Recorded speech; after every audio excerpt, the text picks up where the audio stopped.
this morning. Everybody have an agenda? So we appreciate the time. I know time is money. You guys are really busy and early birds, you know, they're working. And we want to be really respectful of your time. So our thought for this would be a 2-hour presentation. Hopefully, is everybody working tonight despite the snow? So you might have a little more time. Okay. So you're all working. So one of our goals that we wanted to do this beginning sort of like on a quarterly basis, and one of our goals is you all, are important partners of the water department. You implement our projects, and you're also our ambassadors as you're in all of our communities throughout the city. So we thought it's really important that you have a good understanding about what we're doing with our green stormwater infrastructure jobs. They're somewhat new. We've been working on these over the past few years, but over the next 20, 25 years, we're going to be rolling a lot more of these out. So we thought it's very important that people have an understanding about why we are doing these, how are they designed, but also it's an opportunity for us to get some good feedback from the people who are actually putting them into the ground. So you can let us know what we think is not working, what some of the challenges are, because this is going to be a sort of evolving process for us. We have designs that we're working on today, but we expect these designs to continue to evolve to get better and better. Because, they are certainly somewhat new, certainly innovative. They've only been around the country for about 10 years or so. So part of what we're going to be looking at today is, we call this a GSI tutorial, and we're going to be focusing on the green stormwater tools that we're using in our streets in the public right-of-way. And at our next seminar, we're thinking maybe sometime in March, we'd like to focus on the green stormwater designs that we're doing on public places, like in schoolyards and on parks and rec sites. So off the street, but on properties. There's other challenges there because you're adjacent to other properties and that sort of thing. But our real goal is really making sure that you have a good understanding about why we're doing these things. We're also going to give a little bit of information about we're going to be putting out a green streets design. We're working with the streets department to really make sure that as streets are renewed in the city, particularly when we're doing water and sewer projects, and when it makes sense and when it's feasible to do these things, we have design specifications for these green tools that everybody become very familiar with, and with sort of the expectation that they'll go on the ground when we're doing these projects. So that's we want to give you a little bit of information about that today. The manual's not available yet, ideally by our next meeting. That'll be available for everyone. We also want to talk about, we are working on what we're calling sort of quality of life specs. And again, because you are representatives and because we're doing so much work in our streets and in the communities, we want to make sure that we're very mindful of the impact we have on neighborhoods. And so our goal, we challenge ourselves this way, like the water department has crews working the streets all the time. And we're trying to be mindful that, we're telling our crews, when you're working in a street, pretend it's the street where your family is living. So you have to think about your kids going to school, or your spouse trying to find a parking space. So really keeping the streets clean, being mindful what the community concerns are. So I think Bob's going to talk a little bit about that. Bob's working on the quality of life specs that we'll be sharing when we have those completed. But just, we wanted to sort of put that out there, saying they are looking to be, we're always wanting to be a city that is very customer sensitive, thinking about how we need to take care of our customers. And we want to sort of impart that to our contractors, because you are an ambassadors. You're there every day representing the water department. And lastly, we're going to have Gennaro talk about some of the OEO issues. Where to find minority, women-owned, disabled-based contracting organizations, how you need to do that, information you may need to have on contracting, any kind of challenges in that regard, if you need to switch out contractors and that sort of thing. So Gennaro is going to be your liaison. You'll have her card, and you're going to meet her today, so it'll be an opportunity if you have any questions moving forward. Gennaro is a good resource to use on that basis. So I think a part of the presentation, we're going to give an opportunity to get a little bit of your feedback, and because of the time limit today, I'm going to sort of limit feedback to about 5 minutes. I'll be marking it down for each of the green tools. Not to say that you can't continue to give us some feedback. I think everyone has a printout for some of the design details we're going to be looking at today. If we don't have a chance to get all of your ideas or your thoughts regarding that, please write down on those details, and we'll collect them or take them with you, and you can email us later and put your name down, because we really do want to hear from you all who are building these things to get a good sense of what works and what doesn't work. So with that, I guess I'll turn it over to Jessica. Thank you. Good morning, everyone. I just want to reiterate Joanne's thanks to all of you for being here today. I know you all have very busy schedules, and it's not easy to carve out some time to come and sit in a room and talk about these kinds of things with us. But it's not easy for us to get these things together to be here either, and I just want you all to understand that is really a demonstration of just how important this work is to us as a department and to the city really. That we're doing this work, that we're doing it well, and that it's actually functioning as we want it to function. So, you know, I'm going to go through just some of the background to begin with about why it is as important as it is to us, and how this really is affecting the city of Philadelphia in a much larger sense than just the few blocks that we're working on at a time. So Green City Clean Water.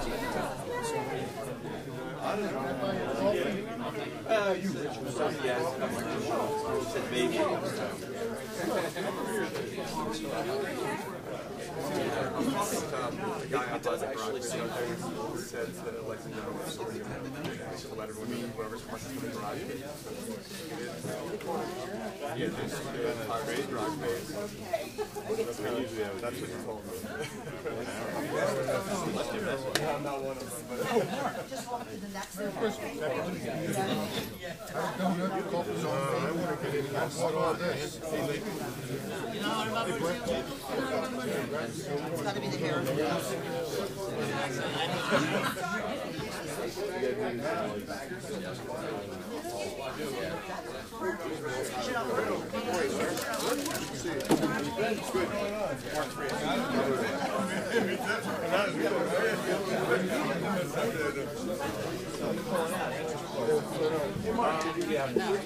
No, I'm like,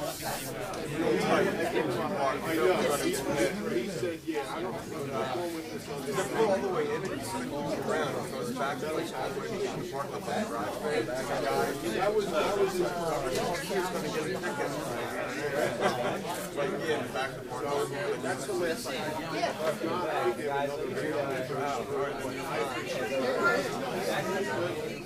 You know what? I usually the ones that actually just from the interview, right? Just want to make sure that we walk the garage. Park the vehicles leading out. Make sure you're all the way in the back. Just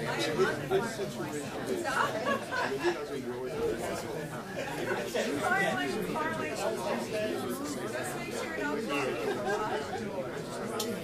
They might be too open.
Feel free to bring chairs in the center. There's coffee, donuts, and there's sign-in sheets in the back, so please make sure that everyone signs in for the interview. Yeah, I'm fine. I'll treat it. What's going on? You guys are always generous with me.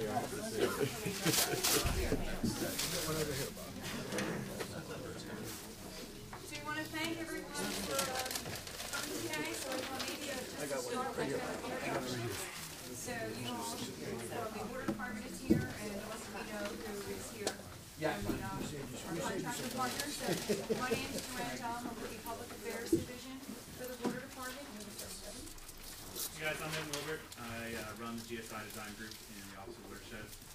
Our group is putting out a good chunk of Point of view, and I assume from a contractor's point of view, are those sensitive parts of the system that you don't always get the most attention to. You can see on here the number of times that we talk about the benefits of the green aspects, and those are the landscaping portions of these projects. They're an easy thing to slap in at the end of a project, but they are extremely important to the function of this system, and to the success of the program, and the way that we actually sell this program to our city and to our regulators. So those little pieces that feel like extra fluff are actually really the workhorses of this system. But why do we need your help? As I said, you guys are the front line, and to be honest, we're only just scratching the surface of green infrastructure right now. We have targets, regulatory requirements, really, more than they are targets, to install green infrastructure over the next 25 years. We're about 2.5 years into this compliance time frame. So our 5-year goal is pretty reasonable, only 744 greened acres. And everybody kind of aware of what a greened acre is at this point. This is where, we're designing a system that will collect water from, a larger area. And that larger area, which is the drainage area to that system, that's where we're saying that that's a greened acre when it's collecting into that basin. So 744 in the first 5 years, fairly reasonable. Certainly a large increase from 1 or 2 a year. But really, as you go further out, this increases exponentially. There's a ton of work to be done, as long as we keep doing it right. If we don't hit these goals, if we don't show that we can install these systems and make them perform, this program will get canceled. So it's imperative that we design them correctly, and that we build them correctly, and that we can show that we are progressing the way that our regulators expect us to progress, so that we can continue after every 5-year metric. There's a lot of work to be done for us, and there's a lot of work to be done for you guys. And what does that really, when I say a lot, I'm talking about $2 billion over the next 25 years. So it's not a small amount of money. It's money we have to spend on this, but we need to spend it in a really smart way. It doesn't mean that we have a ton of money to spend on every system. That's the other really important part for us, is that we have to make these affordable for us. We're talking about 10,000 greened acres. $2 billion actually doesn't go a long way for each one of those greened acres. You can do the math. It's not a lot of money to spend on each project. But we're very hopeful. We believe we can do this. And, we have a lot of research that says that we can do this. But it is going to take us working together as a community to get this stuff done and get it done right. And that's why we're here today, right? We're talking about streets today. I wanted to touch just really quickly on the fact that we are going off-street. Again, kind of a new and exciting experience for the water department to be working on, schoolyards, parks, public parking lots, public facilities like libraries or police stations. It's a whole new world for us. Maybe not that new for you guys, but it is new for us, and we are certainly looking to kind of go through this with you. This is where, we're really getting into people's space. I know that the street is already, you're in front of somebody's doorstep at every moment, and that's about as intimate as you can get when it comes to construction. But we're also looking at going into the spaces that they use for recreation, for gathering, and we're going to have a really different eye on us as a department when we're doing that work. And that's where you're going to see us coming out and really focusing on that, what Joanne referred to as the quality of life sort of aspect of construction. We need the community and the city of Philadelphia to accept this program just as much as we need the regulators to accept it. It's very easy to cut down a tree. Somebody's mad at us because our construction practices, ticked them off while we were out there. It's easy for them to damage that system at the end of the day. It's easy for them to say to their council person, I don't want the water department coming back into my neighborhood. So we need to be really respectful of the people that we're building these things for. And that comes down to site cleanliness, the way we communicate with our neighbors, with the people that are out there dealing with us, doing these construction activities on their doorstep. So we will be putting a lot more emphasis in the coming months on that aspect of construction as well. As Joanne said, we are having a process, we're going through a process of really trying to standardize what we do. Like I said, if you've been out there and you've built 2 of these things, you've probably noticed some differences between the 2. This has been a real learning experience for us. We've been working with our other partners like the Streets Department, PennDOT, other folks that are, Parks Department, and folks that are really also, key players in what we're building and how. Our maintenance unit, the first time we built one of these, we'd never maintained one. Now we've maintained some. It means we're going to take a slightly different approach to how we're installing these things. So we've been working on standardization, and from the street point of view, what that's culminated into is a Green Streets Design Manual for the City of Philadelphia. So this is setting up the basic standards for the 4 or 5 different systems that we feel like we've really worked through and sort of hammered out what's acceptable. Just yesterday we were editing the press release, so this is just about out there. You'll see it soon, but you guys are getting the sneak peek. So just an overview of the manual I wanted to give really quickly. We do talk a lot about just green infrastructure, what it is, why we're doing it, basically the conversation we're having today. What we try to do in the manual is to kind of identify the street typologies that we see in Philadelphia and which of our systems are appropriate in those various typologies. You're not going to put a really large bump out on a 1-lane, small South Philadelphia road that takes away all their parking, because that would be suicide. So we really try to talk about the best ways for us to place these systems, sort of recognizing the conditions that we're working with within the various parts, specific to Philadelphia though, because we also work with the Bike and Ped Commission, the Complete Streets folks over at MOTU, to really talk about Philadelphia specifically and which areas we want to put things. So we go through a process of talking about how to site these things, what works best where, and kind of prioritize the systems that you would put in place. This is for us, but this is also for any other user. And you guys may see developers that you work with start to install these things as well. I mean, that's certainly our goal. So as much as we can get this out there for it to be accessible for other people to install, we want to make that happen. So we really also go through the process of what the design requirements are and how you would get a system from a design point of view approved through the City of Philadelphia, the Water Department, the Streets Department, and then what kind of construction inspection is going to be required when that development goes out. So the bulk of the manual really goes over that. There's then an appendix, the 6.1 appendix. That's really where the details are. And what we did is to really try to talk about sort of a choose your own adventure with the details of it. You have the base model of a tree trench, say, and then you got to talk about, you need an inlet. There's these 3 options for an inlet. You need to talk about plants. There's a few different kind of palettes that you might want to talk about. So it isn't prescriptive, but it does give you the things that can't change. The things that are must be met. And we're going to go through those details in a little bit. Make sure you guys all understand them. And please, if you have questions about those, I know we're trying to limit our time, but we absolutely want to hear your questions or what just doesn't make sense to you.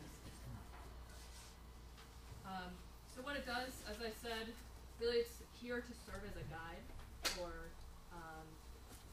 private entities, public entities, contractors, anybody who's really going to be working in the street, thinking about the street.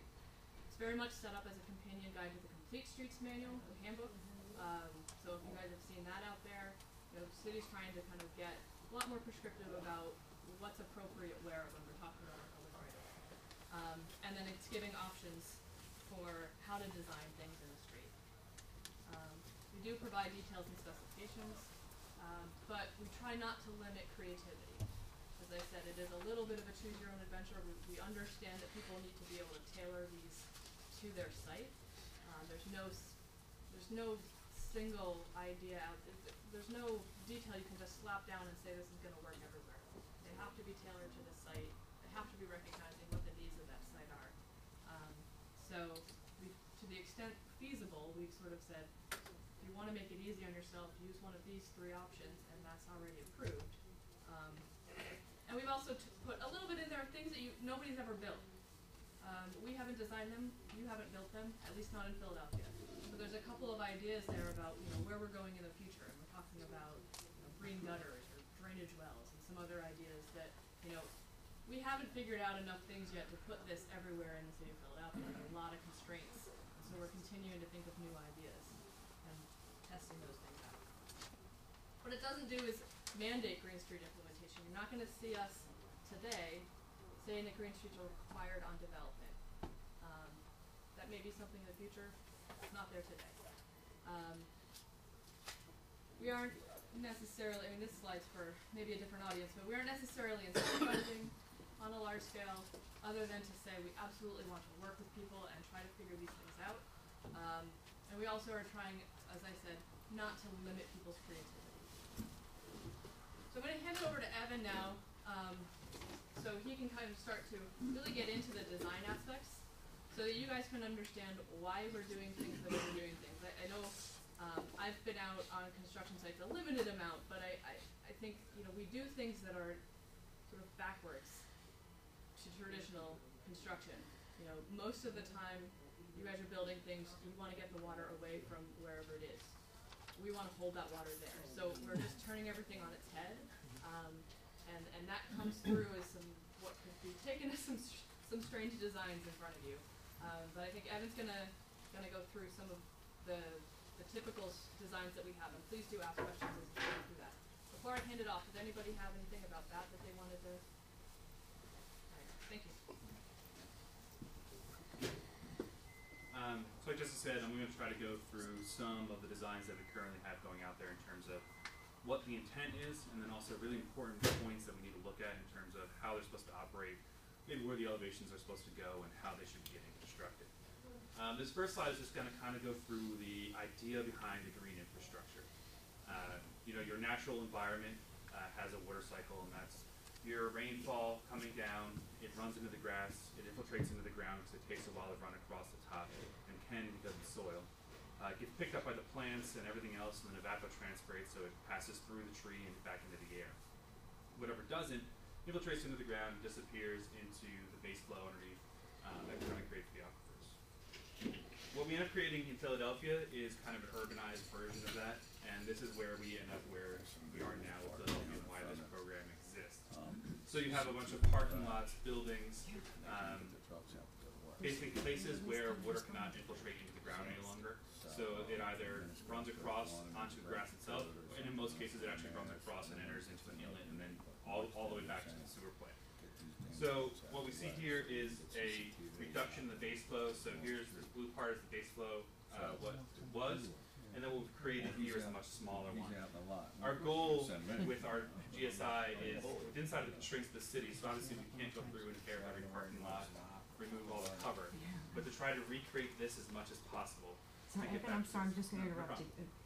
There are some trucks, people have trucks parked in front of the garages that are down at this end of the complex. I think Venice Scout goes one, there's a We red, just wanna make sure that- Dakota or something or another. Sorry, we I just don't don't know want what it anything to is. happen to your vehicle. I have CCTV video trucks that gotta get out of there, and they can't get out because these are in their way. If you could just move them over and Cold to go out. It is very cold, hate to make you do that. Nobody wants to do that.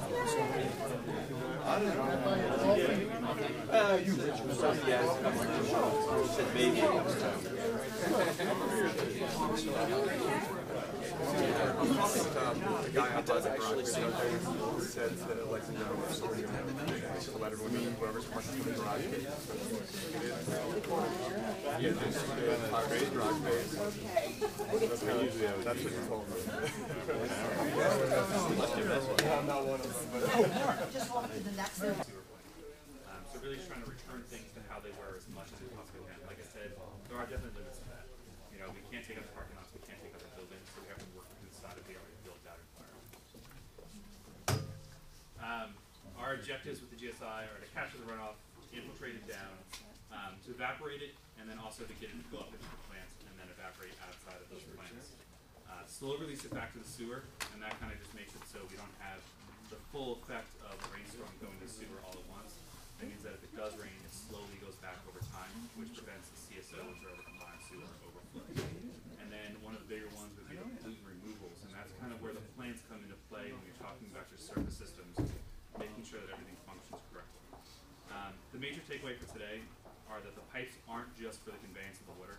The pipes are there to get the water into the system, maybe move it around a bit, but they're not to move it from point A to point B. It's really moving it from point A, the street, and then storing it 6 inches away underneath the sidewalk or inside the plant or behind the curb line, and it doesn't go past there.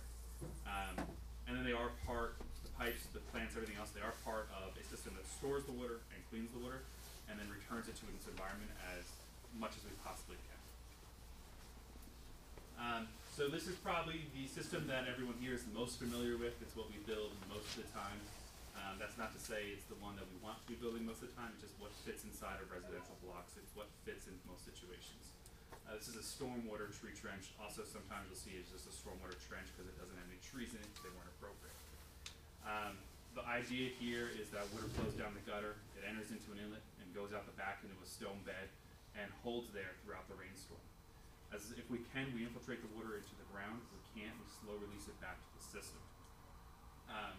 And then also, since there are trees in some of them, that is supposed to suck up some of that stormwater, release it back into the air, and kind of let things go.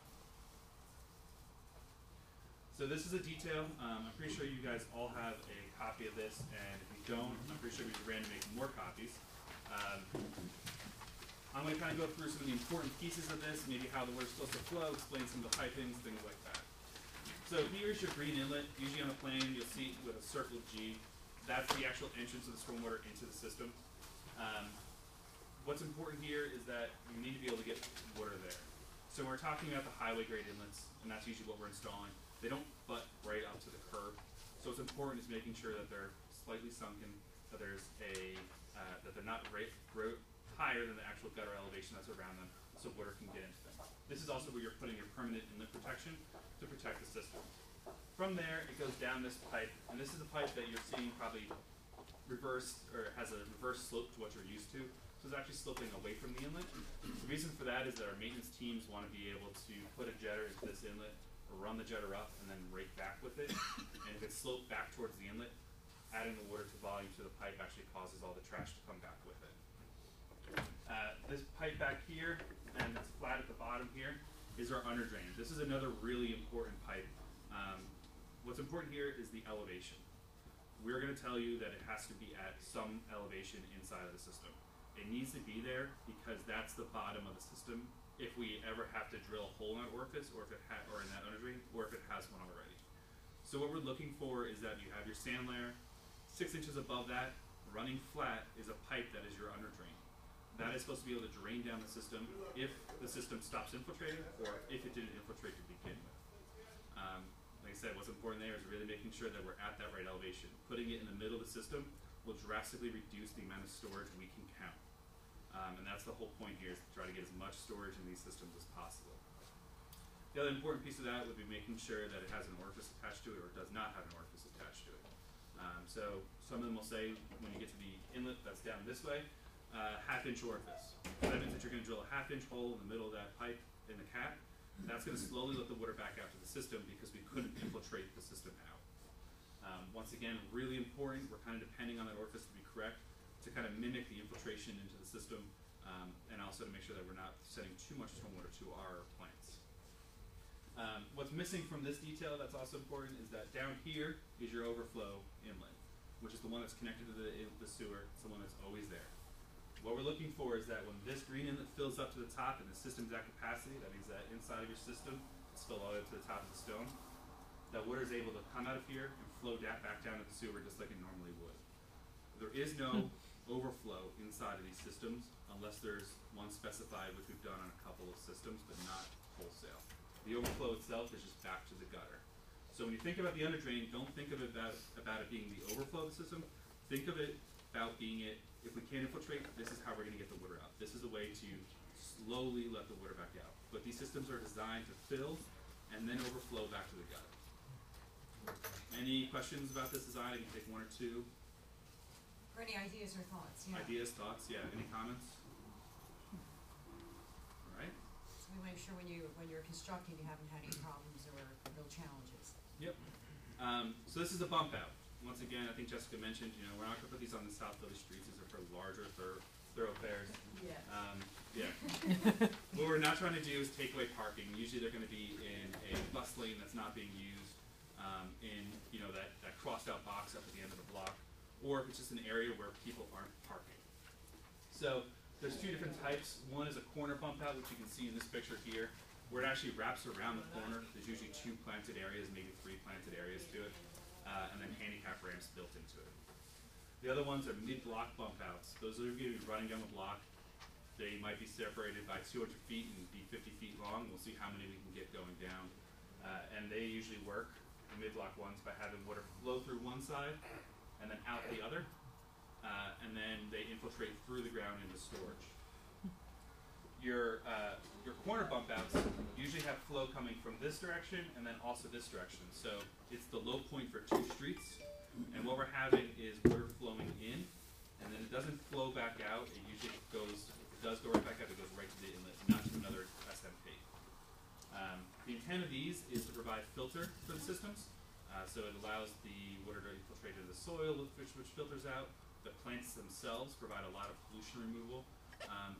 It provides a much safer crossing. So in a lot of streets on Philadelphia, you know, you're talking about really long crosswalks. This shortens those, makes a more protected pedestrian path, which is why you'll see streets installed in Milan, and we're trying to partner with them to make sure that we can install an SMP alongside of those paths. Along with that, they provide kind of a nice amenity for the community, makes that corner look nice. So that is your triple bottom line benefits going all the way through. So this is a detail of a mid-block bump out. Like I said, there's 2 different types. You have a corner and you have a mid-block. They're comparable. But I'll go through this one now. What's important here is that your flow is coming down the curve this way, right? So your first entrance is going to be here, the curb cut. What you need to make sure is that water can get into that curb cut. So your curb and then your pavement need to be at the same elevation. You can't have the pavement be lower than that curb cut, or else nothing will get in. As soon as it enters in here, it goes onto a splash pad. That's the stones set into the concrete. They're not always the most attractive thing. We would love to see them be more attractive, but in Philly they do have to be cemented in place. That's just the realities of the urban environment. So as we're coming through here, it's going to fall in and it's going to dip down into on top of this soil. That soil should be lower than the street elevation in most cases. That's to provide ponding. So we're actually looking for stormwater to stack up on top of that surface and pond and stay there on top of the soil. The next elevation that you're going to look at are these domed risers. Those should be somewhere between that curb elevation, that top of curb elevation where the curb cut was, and the soil. So basically what you should be seeing is the water coming down the curb, entering over the curb cut, going down to the top of the soil, filling, let's say, halfway up in the ponding, dumping into that domed riser, which will fill this stone bed underneath, and then continuing to fill up until it reaches an elevation that it can flow out the other side through the curb cut. So once again, you're looking for the elevations to be curb cut to soil, and then you want to fill up but not go out the curb cut, get to that domed riser, and then keep filling up once the stone's filled and out the curb cut. So it's really important that those elevations are there, or else what we end up having is a system where we can't utilize the stone, or sometimes a system where we can't get any ponding. Once again, that ponding, that soil elevation, all those stone elevations are immensely important. If they aren't correct, if we aren't getting the depths that we're looking for, the cross-section we're looking for, we're not getting the storage we need, which means that the system is not getting the benefit, not managing things like we want it to. Along with this, you have your under drain pier, which is running along the top. Once again, bottom system, 6 inches off the bottom of the stand or the bottom of the system. This will run out. In some situations, when it's mid-block inlet, don't be surprised if we're not connecting it to anything. It might just have a stub. The idea there is that if we find the system fails in, let's say, 15, 20 years due to pollutant loading, silt clogging up the bottom, nothing can infiltrate, we'll put an inlet in. We'll connect it to the sewer. And now we get another 10, 15 years out of that system because we can connect that under drain to that inlet. So like I said, don't be surprised if there's nothing to connect it to. It's something that we're going to do 10, 15 years down the road. if we have to kind of get some more lifetime out of the system. Plants in here are really important. Blair's been working with a lot of the contractors, and it's something we're going to probably wrap into the specifications moving forward. We're going to have these systems shut off until we want to accept them. And what that means is we want the plants to establish, kind of grow up a little bit, get to the point where they can take the flow coming through, which will be sometimes a higher velocity, a higher speed, and actually hold up to that and help infiltrate the stormwater. So that's another thing that you have to kind of be prepared for us to say, all right, we built it, it's correct, now let's shut it off, and we'll leave it there for a little while. Any questions on this design? Really the big thing that, like I said, I wanted to stress was just how those elevations work. Gutter, yeah. How do you fit this in a street that's existing, in a bike lane, or is it in where parking? It'll usually be in the parking lane. So let's say that we have a 2-lane street with cars going both directions, a bike lane, and then a parking lane. You will see this in the parking lane. We're not going to take away the bike lane. We're not going to take away a driving lane unless the street has too many lanes, which has happened before, but those are far and few between. Usually what you'll see is the parking lane, and then also you'll see in a parking spot that, like I said, you'll see it, but we X'd out, they're illegal parking. You're not supposed to park there. There's no bus that parks there. It's just so you can make a turn and see around the corner. And what this will actually do, on a corner bump out especially, is provide a little bit of a safe haven for pedestrians. So you actually get out right to the edge of the cars coming past and have a much shorter distance to walk across the street. But yeah, it's not designed to take away driving lanes, like I said, unless we are purposely taking away driving lanes because they're not needed, which are far and few between and usually partnered with streets department. Any other questions?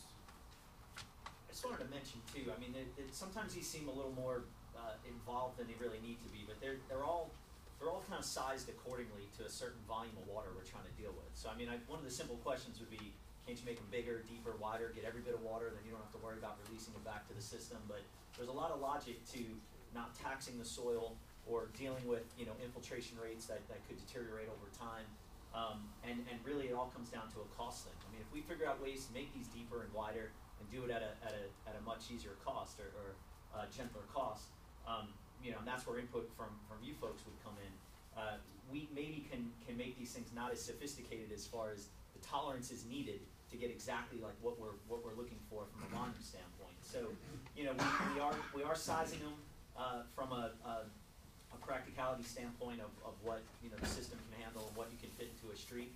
But we're also looking for different ideas of how you can actually get more water to these, how you can get more water safely conveyed in them, infiltrated. So input about, you know, all aspects are you know, we're open to that. So to that point, can you share with us the metric and how you calculate Sure. That capacity? And, Yeah. and So, it might be easier to do it off of, kind of. So you have your street here, right? And you have an SMP in place, so stormwater management practice. So this is tree trench. We're going to do the same for every single system. Tree trench, your pump out, your planter, whatever we have in place. Coming up the street this way, there's a drainage area. So up here, there's another inlet that stops and captures the flow. But between that, there's 500 feet, and between the edge of the house and then the crown of the road, and then to that inlet defines your drainage area. So we take that drainage area, which is a square footage, and then we find a depth over it. Now you have a volume of water. So some cubic footage that has to get managed by this system because that's what goes there. As that comes down, we then start taking off inside of this section some volume of that water because it's being ponded, it's being stored in the soil, it's being stored in the stone. Inside of this system specifically, you have your drainage area up here, flows down. We're looking for some depth, usually between 1 inch and 2 inches over that drainage area. Once it gets into here, let's say that we get, you know, 100 cubic feet, 500 cubic feet inside of that ponding. So then we subtract off, now we're at 400 cubic feet. Now we have 2 feet of soil. We can only count 2 feet of soil insert inside of our calculations. So you have 2 feet of soil, and that takes off another 100 cubic feet. And then you get in your stone, and your stone, we have a limit to the depths we can make it because of the orifice elevations. But really, we have a volume there. We multiply it by the void capacity of the stone, which is 40%. And that gives you another subtraction from the overall that you're trying to capture. With all those pieces inside the section, every single time you're just dropping something off of that cubic footage that you're seeing inside the drainage area. Our goal is to make sure that, like I said, everything's managed between an inch and 2 inches. Some of these systems are really tight, and we're, our theoretical design before it gets to you guys says that we will capture an inch over the drainage area. If that's a situation, and you're not necessarily going to know that, but if that's a situation where it's really, really important that the system's built to the plans, to the specifications, because we really need everything. When you get to that 2-inch side, once again, we have some room to move down back towards that inch over the entire drainage area, but we're expecting that. So 2 years before you got it, we put into our metrics that we were going to get some cubic footage from this system.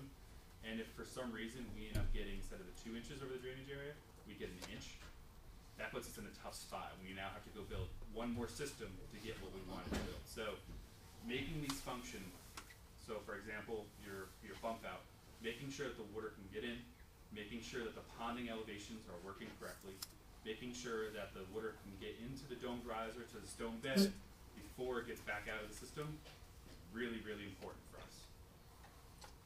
Are PWD stormwater regs changing to complement this new initiative, or is it They will working be together? They will be slightly, but in terms of how you'd be looking at it, they work pretty close together. There's some difference between the public and the private right now. A lot of that is born of the fact that PWD will be taking care of the public infrastructure. So we will have crews going out, they'll be maintaining it on our schedule, and we can ensure that it'll be working correctly. You're going to see over the next couple of years a better consistency between the public and the private. There's actually a regulation change or enhancements happening over the next couple of years, and it really, I think some of the confusion is, am I in a separate sewer area, am I in a combined sewer area? Is this a private job or a public job, and which things I need to? You're going to start to see that these green designs start to really mimic each other, no matter where you are, and what type of sewer system is underneath the street at that point. A lot of the function, though, across both types of systems, as far as constructing it and how it operates, the theory is the same. The difference is how we calculate them. So it's one of those things where it definitely is important. Things might be different and a little bit weird between the two, but generally the function is what we're trying to get out to everyone today is the same. It's got to flow correctly and what we call route correctly. And yeah. You mentioned in the presentation that the system will be turned off to allow the vegetation to grow. Yes. Estimated, who's that fall back on? Is that fall back on the contractor, or you guys going to be maintaining them when they're turned off? Yeah, they'll be accepted, and then you go through the 8-week maintenance period or whatever's inside the specifications. Then there's the 1-year warranty. After the 8-week acceptance, we'll turn it over to our groups. Like once you guys are done, we'll be maintaining it after your maintenance is done, and we will leave whatever plugs we put in. So let's say that we put a wood shock in front of a curb cut that prevents the flow from coming in. We'll take those out once we're ready to go. The idea, though, is to make it so things will last and root and get a little bit stronger. That way the maintenance is a little bit less intensive inside that first year, because all it is just growing. Everything's just growing. It's a regular planting bed. Once it gets rooted, then you can let the flow go through, and we're hoping the plants will last longer. And the roots actually help infiltrate the stormwater a lot faster and keep some routes open in the soil to get down to that step. Any other questions? Yeah. Are you also considering the traffic design features such as side distances, horizontal curve, vertical curve?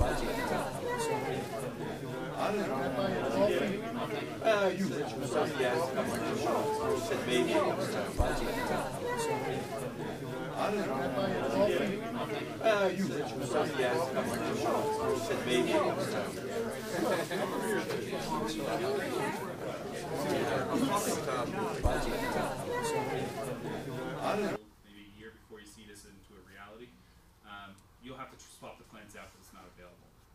If that plant was, 18 inches high, it still can't go above that 18 inches. We chose that maximum height on purpose to make sure that when someone is inside of a car, they can see over top of the vegetation we're looking at.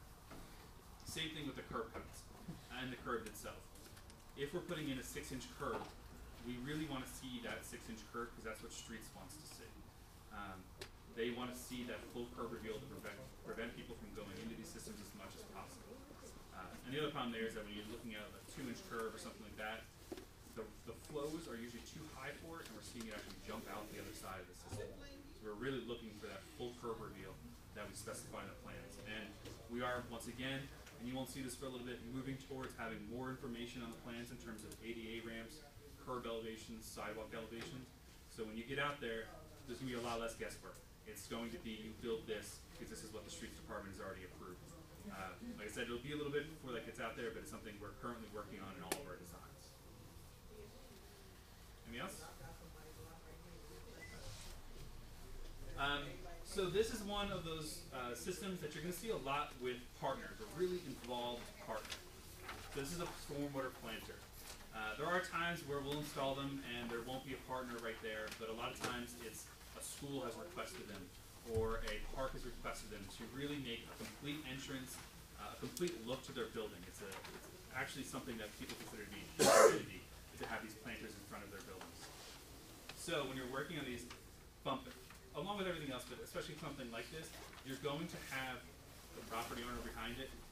You're going to have the parks department, the schools, concerned about what it looks like, concerned about what's going on. And you should kind of keep that in the back of your mind that someone's looking at it and they have some investment in what the end result is, other than PWD. So what you're seeing here is a walled planter. It's usually 6-inch curb reveal, another 6-inch down to the soil, maybe a little bit more depending on how the street is, and then inlets that let the flow come into the system itself. There's plants inside, sometimes a domed riser that lets the stormwater once again fill up and then go down to the stone bed. What you're seeing here is that both of these arrows are going in. The reality of that is that that's not always going to be the case. So sometimes you'll see that this will be an in and this will be an in. What's more important is just setting that elevation correctly. Because there are times where, because of how the system functions, this will be an in, and then this is very specifically an out. It's just to make sure that we don't have things coming back out this curve for some reason. Maybe it's too far between them and we're afraid of the gutter spread. Maybe we're too afraid of this backing up, the flow gets too high. But you need to make sure that, on one, you might see the elevations are exactly the same, or on the other one, that this is higher, we want it to come out here, even though the gutter flow is going this way. They're going to be different, and you need to kind of pay attention to that spot. The basic function here, though, is gutter flow comes down, enters in through a trench drain. Sometimes we've been using the PennDOT bridge scuppers. Other times it's just been the planter very close to the curb, so we cut a hole in the curb and let everything flow through.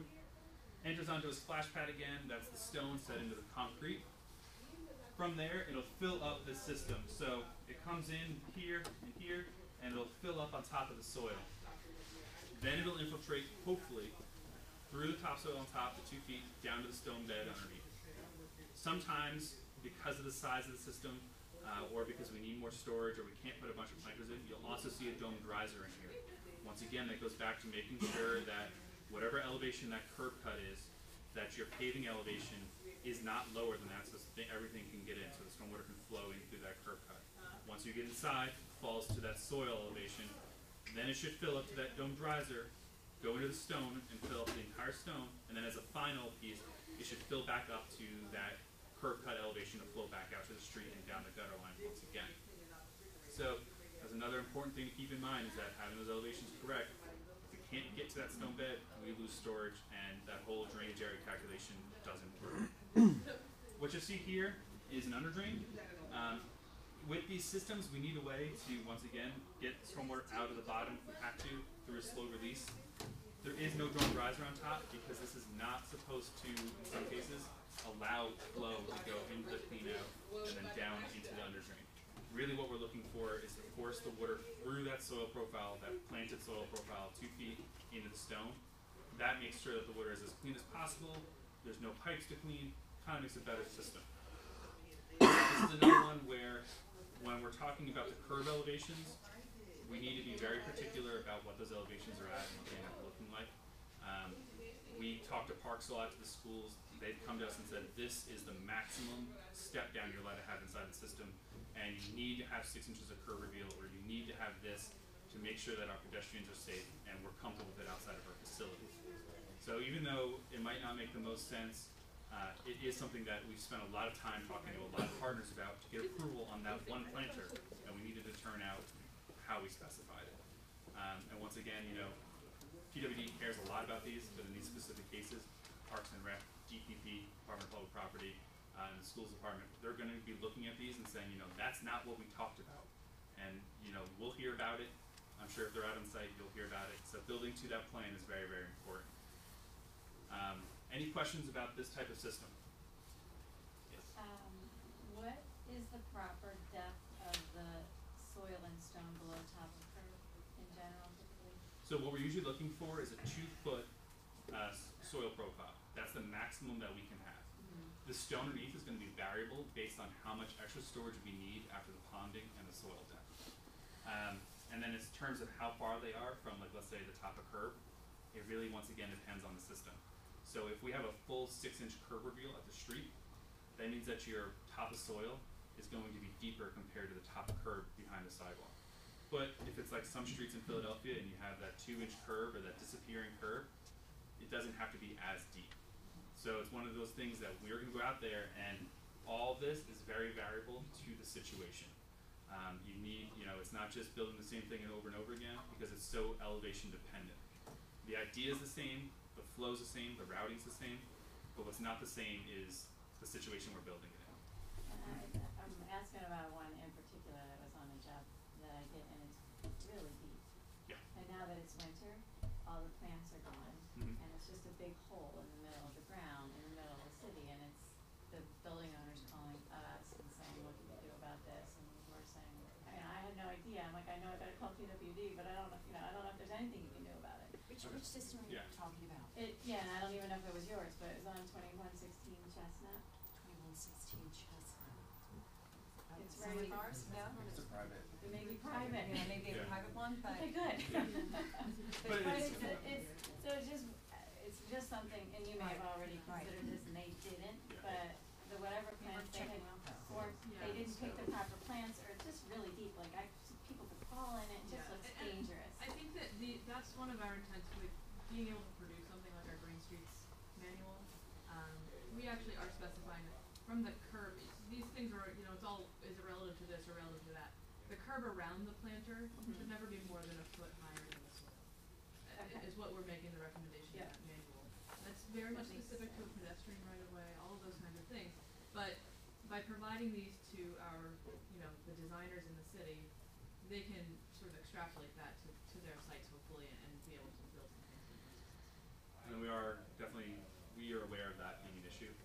Parks has made us very aware of that being an issue. We've designed some that are very deep and had a similar experience and kind of pulled ourselves back and said, we're not going to do that anymore. I was just wondering, I mean, if there's other plants that. So we're putting in like woody Yeah, shrubs that will be there forever. Right. We have a Columbus Square.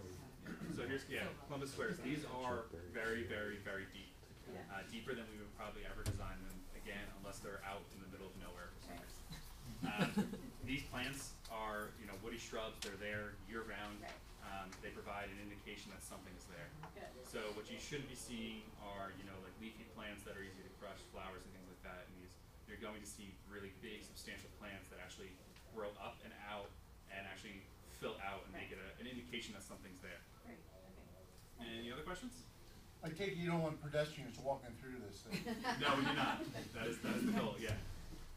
With all of our systems, our goal is to make sure, as much as possible, that no one is walking through them, to the point where we are looking at some systems and actually designing paths that keep people where we want them. Walking through and compacting the soil, walking through and crushing the plants really affects everything. So that's another point, is that as you're going through and building these things, you know, the bottom of the system, you're going to start by it. You're going to drag a rake across it and put cuts into it. And then you're going to put stone on top of it. We want that bottom layer, that soil layer, to stay permeable. We want water to be able to flow through it. Then you're going to put stone on top of it. That stone should be compacted in lifts to make sure that we're not allowing the sidewalk to settle, but also making sure that we're not fully compacting the subgrade underneath. So it's kind of a balancing act, but still making sure that we're not just having loose stone in there. When you're getting back up to the top, and now we're in our soil profile, or our topsoil profile, we're putting plants in it.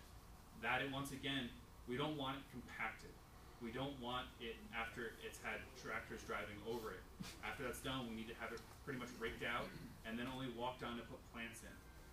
Compacting it down doesn't let the stormwater in as much as, you know, kind of nice, fluffy soil does. So that's really important. Unless it's a tree pit. If it's for tree pit, we have other that go into it. We're not really expecting anything to flow into our tree pits unless it's a stormwater tree, which are very far and few between. But your tree pits themselves inside of a tree trench, they're just there to hold the tree. I would say that's sort of a specific scenario. Maybe some of you may have built where we've had tree pits where the soil extended out under the sidewalk, so that we could provide more soil for that tree. That soil, it's very important. It still needs to be compacted so that you can put a sidewalk on top of it. So I think there's some good intention, well-intentioned, not compacting of soil, but we got to put a sidewalk on top of it. So we need to be realistic about the fact that it does need to be compacted for that to happen. We're really pulling back on even putting that soil out there. So you shouldn't see that situation moving into the future as much, because we just don't want to create those things where it can be that confusing. So that's kind of all the systems that we are currently building, or the majority of them. There's some weird ones out there, different things that we've tried. When we get into off-street, we're doing larger basins, and that probably will be what we touch on next time. There's also stormwater trees, which are just tree pits that we actually let through a curb cut the stormwater flow onto. Porous pavement, larger basins where it allows inside of the right-of-way. A lot of different options out there. No plan is necessarily going to be like the last one. We're trying to standardize as much as possible, do as much as we can to make sure that there's no surprises when you get a plan set. But we need to be aware of the site, and things will generally have some type of tweak to it because of how the site works. Either the partner asks for it, we need it because that's how the site works and that's how the flows work on the site. But what we need you guys to pay attention to is actually what's happening on each specific design, especially as we go through this kind of learning curve of getting things to where, yeah, this works every single time no matter what we do.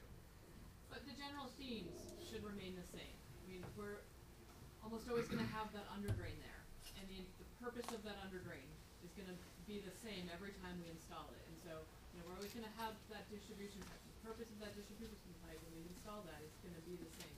So there are specific elevations that need to be met for every single system, absolutely. But the themes of these things, the general look and feel of them, at the end of the day, we are, you know, doing our best to standardize. Yes. Real quick on the plan, is there a maximum length you had in mind on these? The first thing I thought of was the shortcut guy who says, "Oh, I'll cross here." And steps right in there. Yep. 1 foot deep. Yeah. So there's a length that works for the drainage area. Sometimes you'll see them longer or shorter. But what we want to do is have a 6-inch curve there, a curve that actually prevents you from doing that as much as possible. So we're trying to put an indicator in place to stop you from using that as your shortcut. Fence is ugly, but that's why I asked about, is there a maximum like 20 feet or something, and there's a break, because 50 feet, they're more likely to come across here. Realistically, there are maximums. I mean, our maximum tends to come from a structural point of view, more than a pedestrian crossing. They're not that inviting to walk into.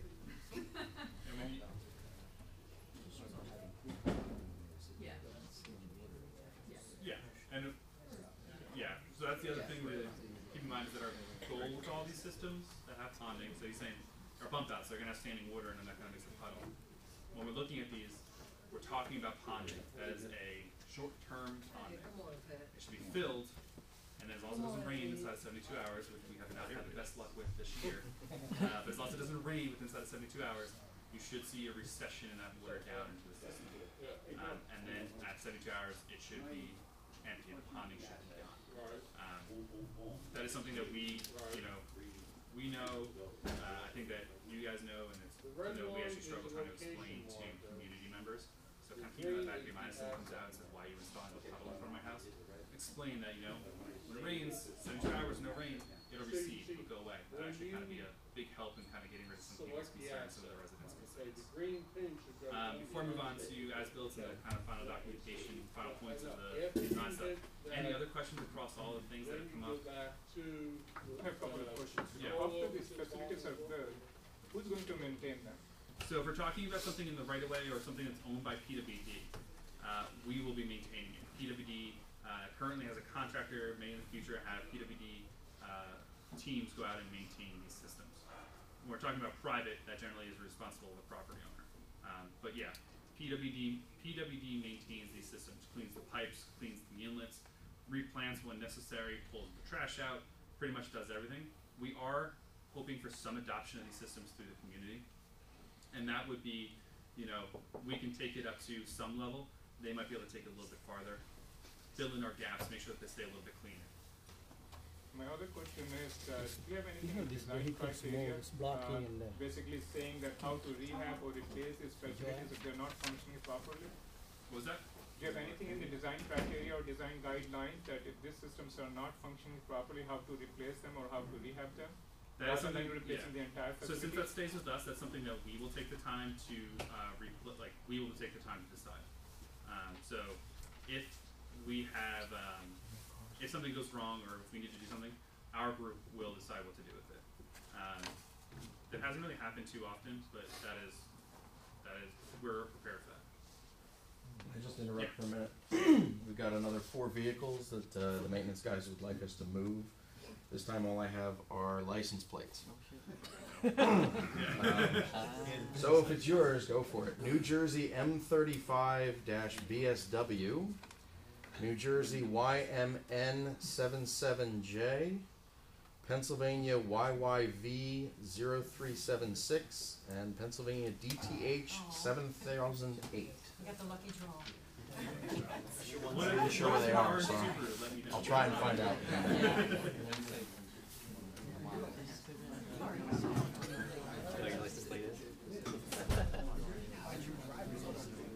That's 72 hours.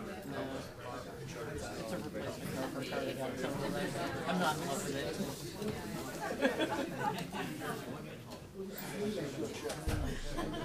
So any other questions? Good? I keep moving? Alright. Nope. So one of the biggest things is, you know, like I said, keeping to the plan is super important. Going a step past that, we're all aware that sometimes you're going to find utility. Sometimes things just aren't going to work out. We'll make a mistake on the plans as we go through the designs. Those are the realities of what we're doing here. Documenting those changes accurately is really important for us. So you put together an as-built, put together a red line drawing. We're working on a set of standards, a manual for that, some more strict guidelines that'll be coming out probably over the next year. But for right now, just in the back of your head, those changes need to be really well documented because I need to adjust my storage, how much ponding I got, how much I got into that soil, how much I got into that stone underneath, to make sure that I'm reporting the right metrics back for these systems.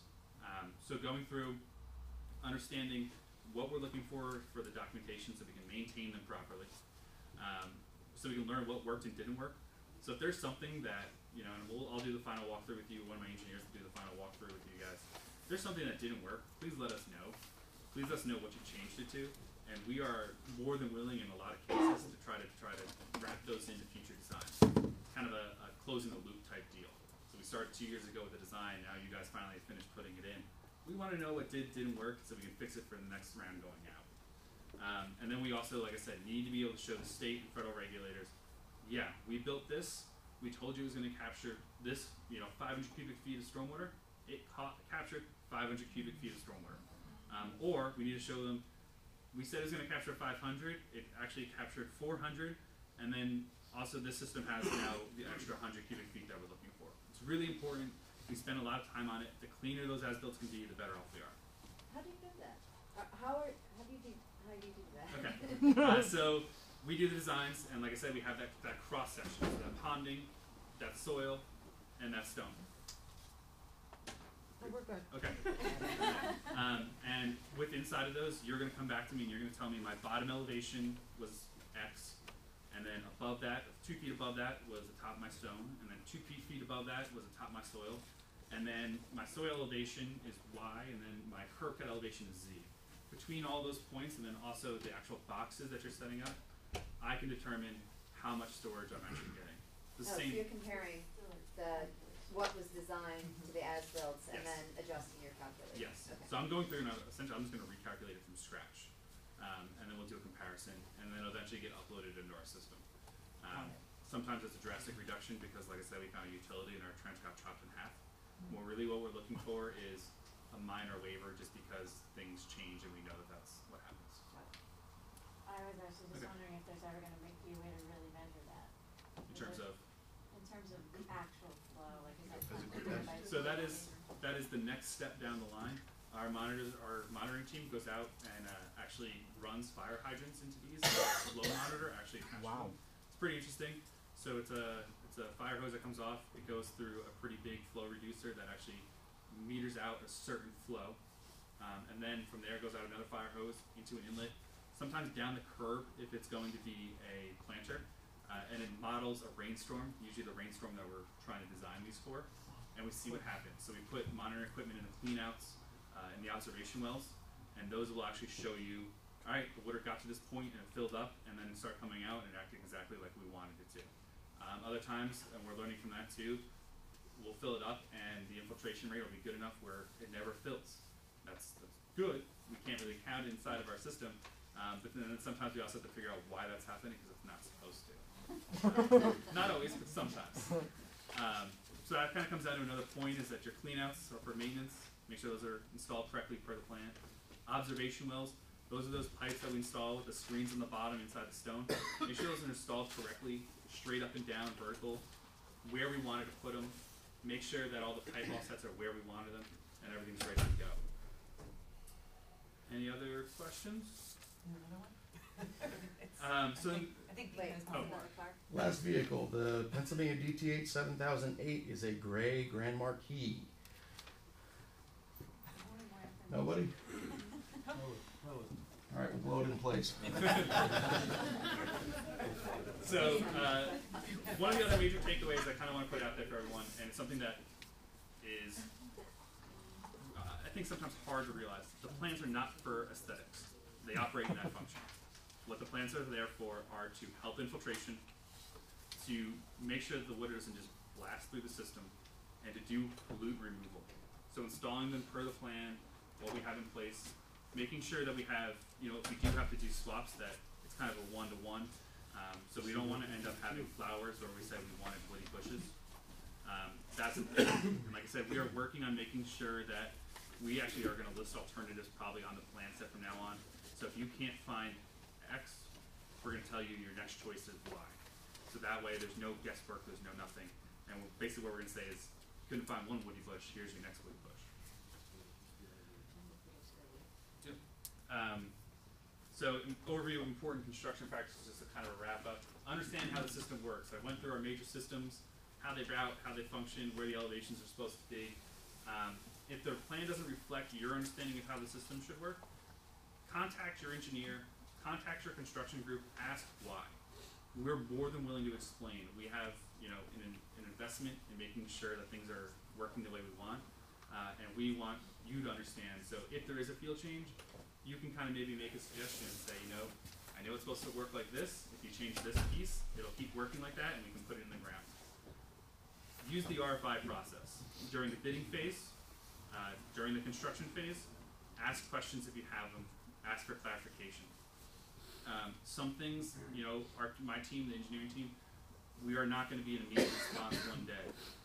So if you have a question and you see it coming down the road, ask it a week before you get there.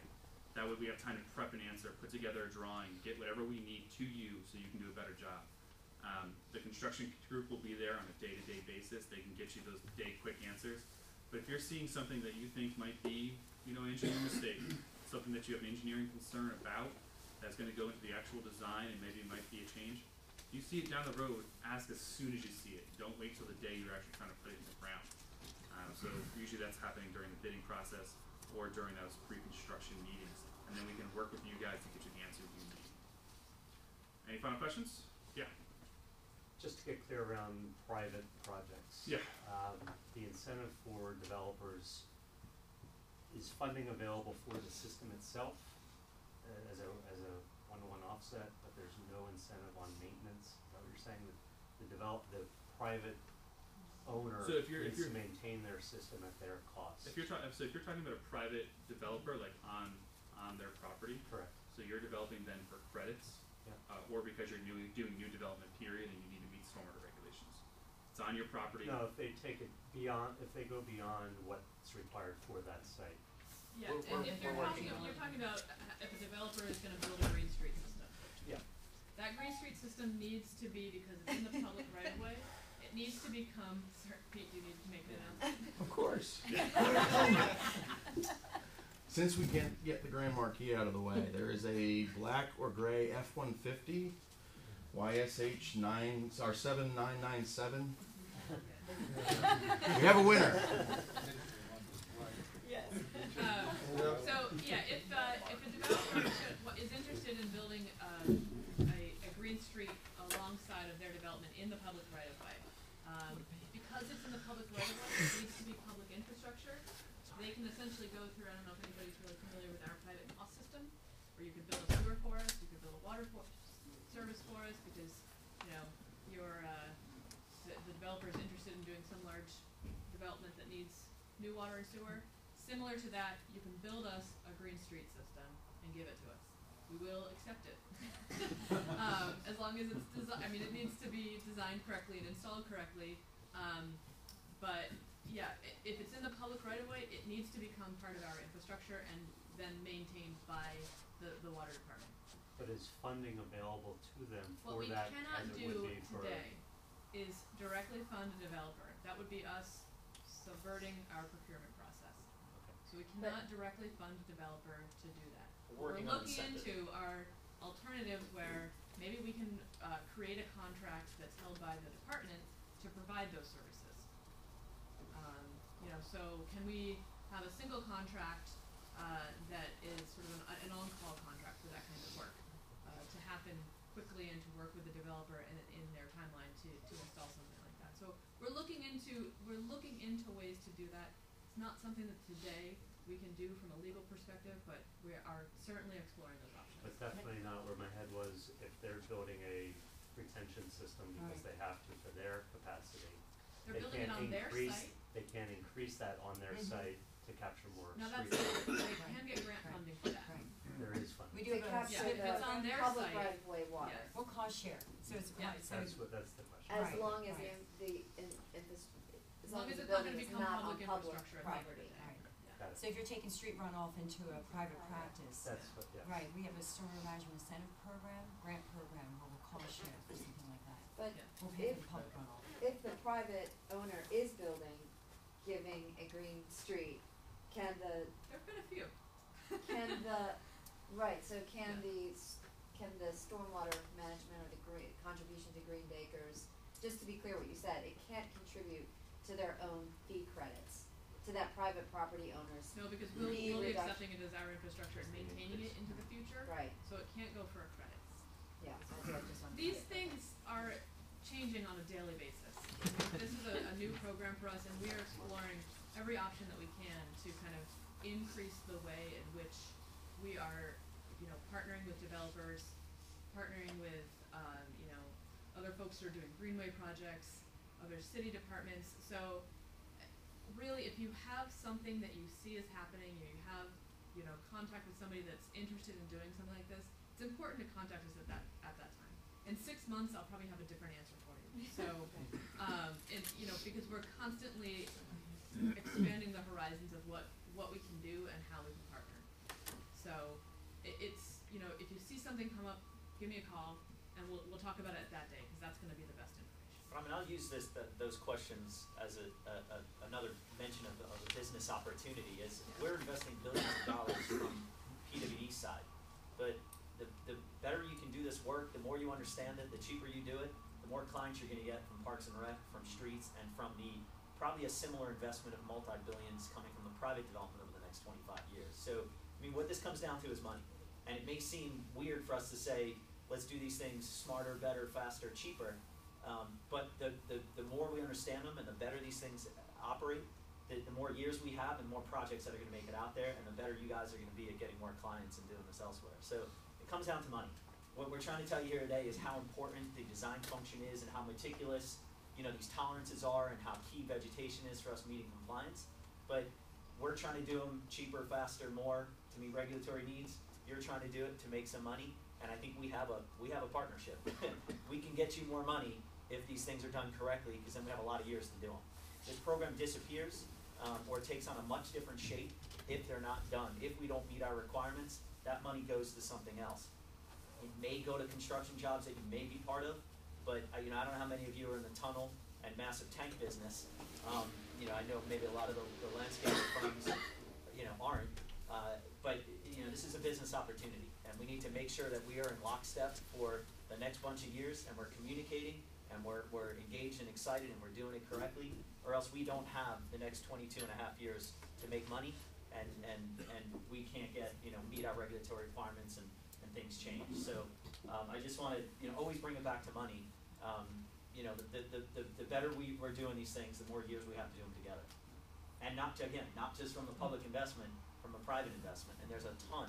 We actually have more green infrastructure on the private side than we do on the public side right now. So you're talking about an investment coming from us over the next 25 years. Think about the same chunk of cash that could be coming from the private side. I mean, to kind of expand on Mark's point, so we're talking today, we keep talking about PWD bidding, PWD building, and maintaining. I have plenty of projects that I'm currently working on that PWD will not be bidding. They'll be bid by parks, streets, DPP. They'll be bid by the school district.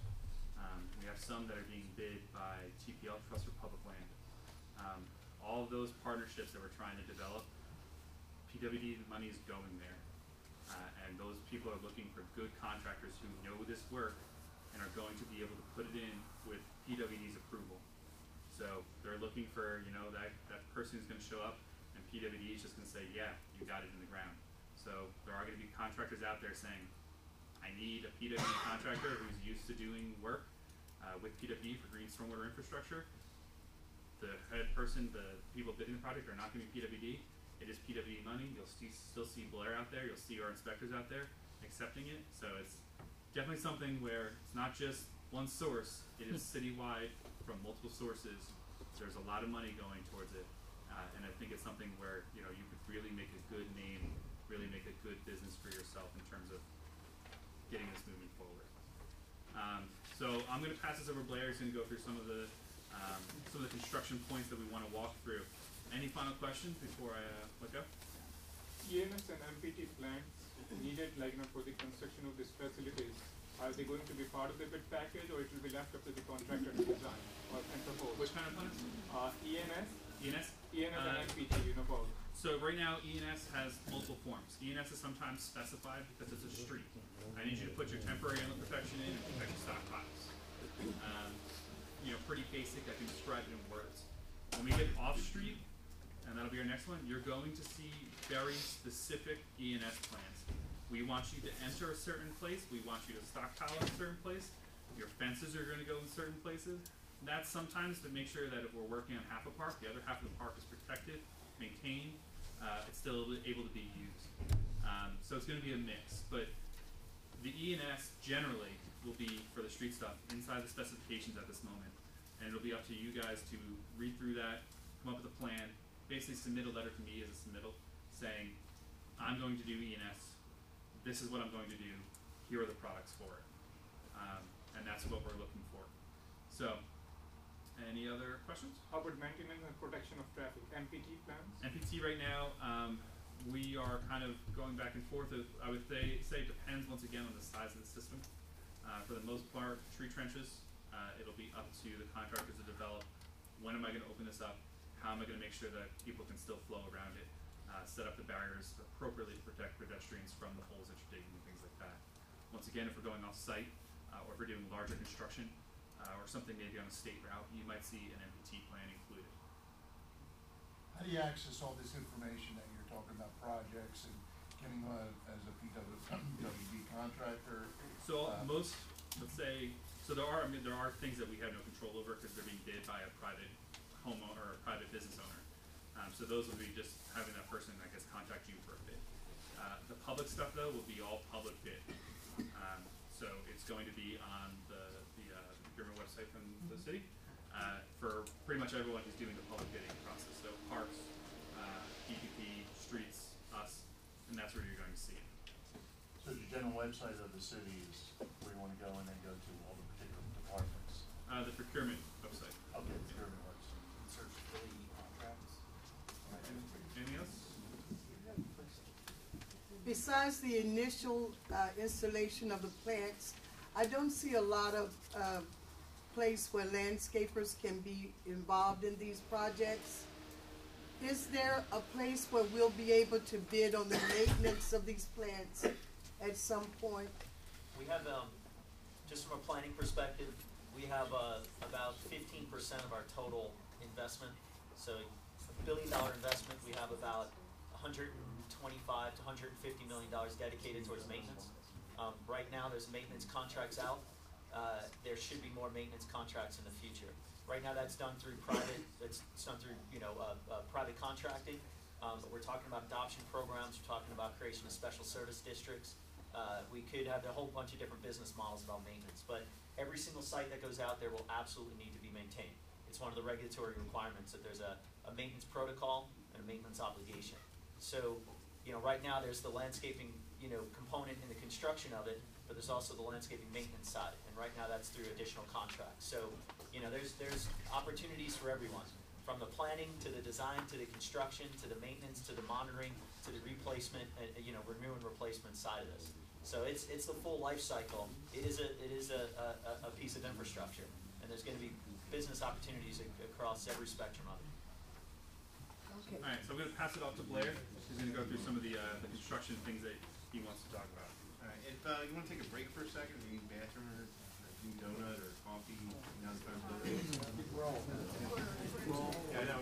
For an hour and 45 minutes, you may need to use the bathroom. Turn down coffee. Real quick.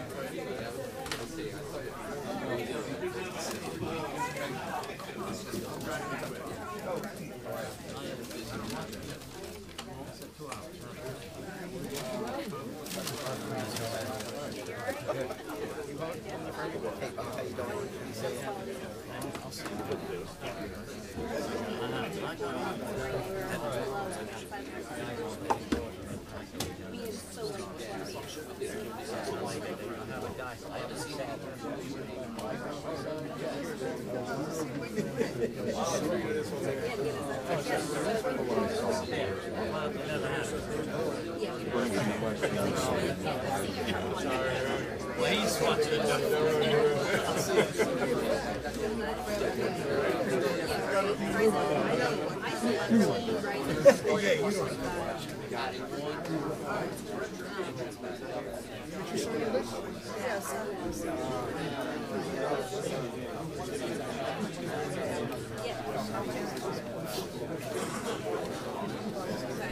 Now that you called a break.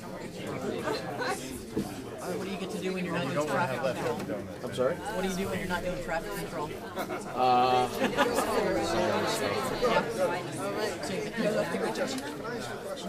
I'm John McDonald. So, who would I speak with inside the water department? We've had... They do. Going on 10 I years. do. They're very good to meet you. I had to ask that question because I heard you soil. Everything was going to do a lot of the maintenance on the site. So what you could do. Primarily haulers, but now I have a partnership with a composting company that makes custom biosoil. Ned Foley, it's American Biosoils Compost. So we're partnering with them to be able to provide that as a minority contractor because so we're entering into a business agreement so that I can provide those goods and services to the city because I'm city based and they're kind of out. So we've done everything and beyond what we're required to do. Yet now I have thousands of dollars, tens of thousands of dollars of repair work to be done. They have worked so hard on being able to deal with the specs. I was talking to them the other day, they were like, now we got guys cutting and pasting specs from different things, and we have to go back and tell them that, you know, you've actually got conflicting requirements here that we can't actually meet in a single blend. Yeah, we've had a bunch of different blends that we've tried, and but they're great. I mean, they'll do anything. yeah, the one we have now is close to the Maryland one. Okay, thank you very much. So hopefully it'll be easier. Maryland doesn't like DOT specs, or no?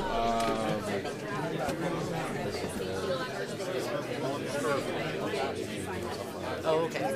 So they have a specific basin soil. And they have a huge supplier list, and yada yada yada.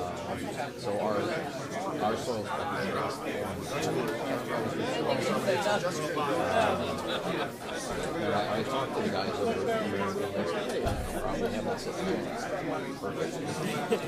That's what I want to hear. I don't want to hear, "Well, we can make it." I want something to stand. So. Great.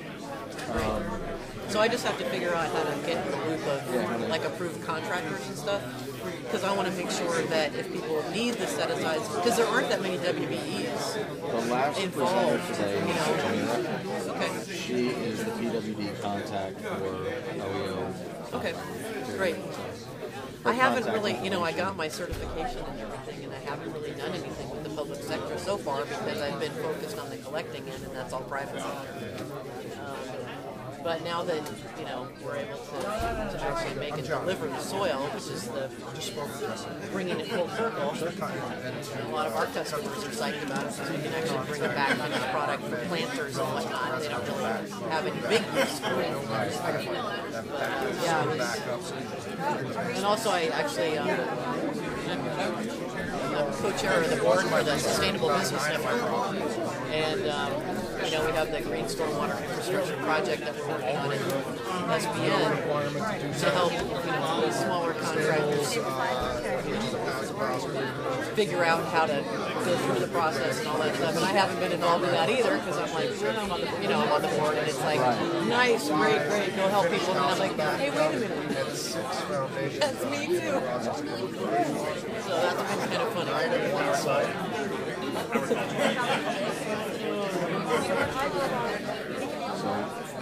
Is this the draft? I got it. So this will be out next week out? No, next month, maybe? This is not yet part of this is our in-house capital project. The stuff that you let direct. But this will be out. But then there'll be a while before it shows up on the street, because when I release it, it goes to projects that have just been finished in design, and then have to go through the whole procurement process and then all other before we even did it, so it could be a year or more. That said, our technician guys are going to start following this. Oh, yeah, that's great. Yep, that's us. Email me. That's awesome. Oh, Laurel Valley. Really appreciate it. Likewise. The other guy. I think we're ready. The first three are the ones that have available. The last three are going on. Actually,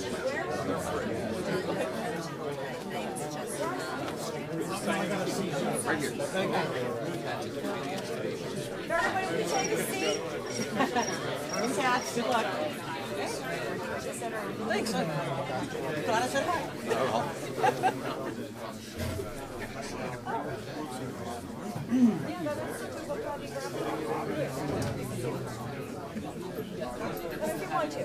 You don't want the pink one? Nah, I would have passed it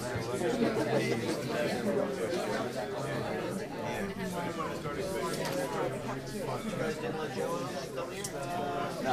Okay. Only if you want to. Okay. All right. See you in a little bit. Bye-bye.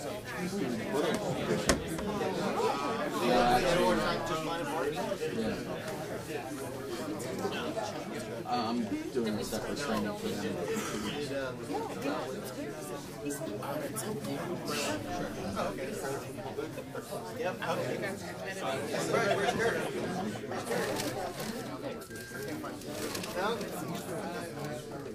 Whenever you're ready, Blair. Charlie, sit down. I'm gonna make this pretty quick because we spent most of the time doing all the design aspects of this. So most of what I'm concerned with, or most of what Joanne asked me to talk about, was what are the problems that contractors are encountering where you're having to spend more money or more time or more delays in getting the job done. So how do you streamline the process to make more money off your bid? First is material availability approval process, and we were just talking about that a second ago. A lot of the materials are difficult to get. Soils, the spec for the soils is very stringent. It's got to be draining, yet it's got to be supporting the plant life. It's got to be able to clean the water as it goes through, so you get the clean water, you get that aspect of it. Depending on where you get your soils from, they get rejected more times than they get approved. I haven't seen one go through without getting rejected the first time. There's a bunch of places where you can get soil. We've had successful suppliers of it, where they mix it on site. Some of them also have it pre-mixed. It's over there. That's the pre-draining planting soil. Right now we're looking at, with our laboratory facilities, to not go the full QC program, but to partner with them, list them in their specifications in the future about where they are. We'll be testing them on a regular basis. Their approval process will go very quick, but that doesn't preclude anybody from supplying these materials, the clean washed stone and the soils. But what it will do is get the process moving quicker.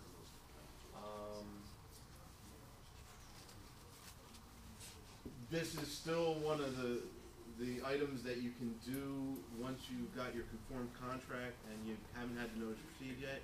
You can start submitting this stuff in early. There's not a problem with doing that legwork, getting the soil samples submitted, getting the testing done, and we'll put it through the process. There's usually a week or two, sometimes 3 weeks delay, getting these materials reviewed and back to you approved or failed or whatnot. There's not a problem with doing that ahead of time. And there's a couple jobs, and we were just talking Anthony about getting his job, getting the material in now for that work. And they're not going to get a notice received for another week or two. So one of the ways to do that. Any questions on this?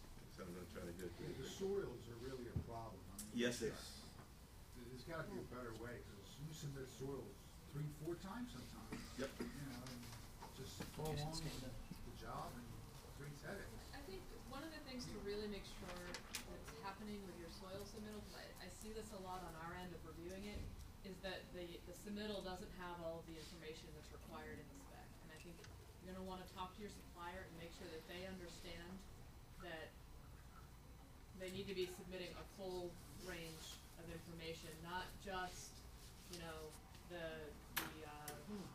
silt and clay content, if what we're also asking for is a pH. And because then you're going to have to go back and resubmit all of that together again. So really making sure that soil submittal has all of the information in there is going to be a huge step.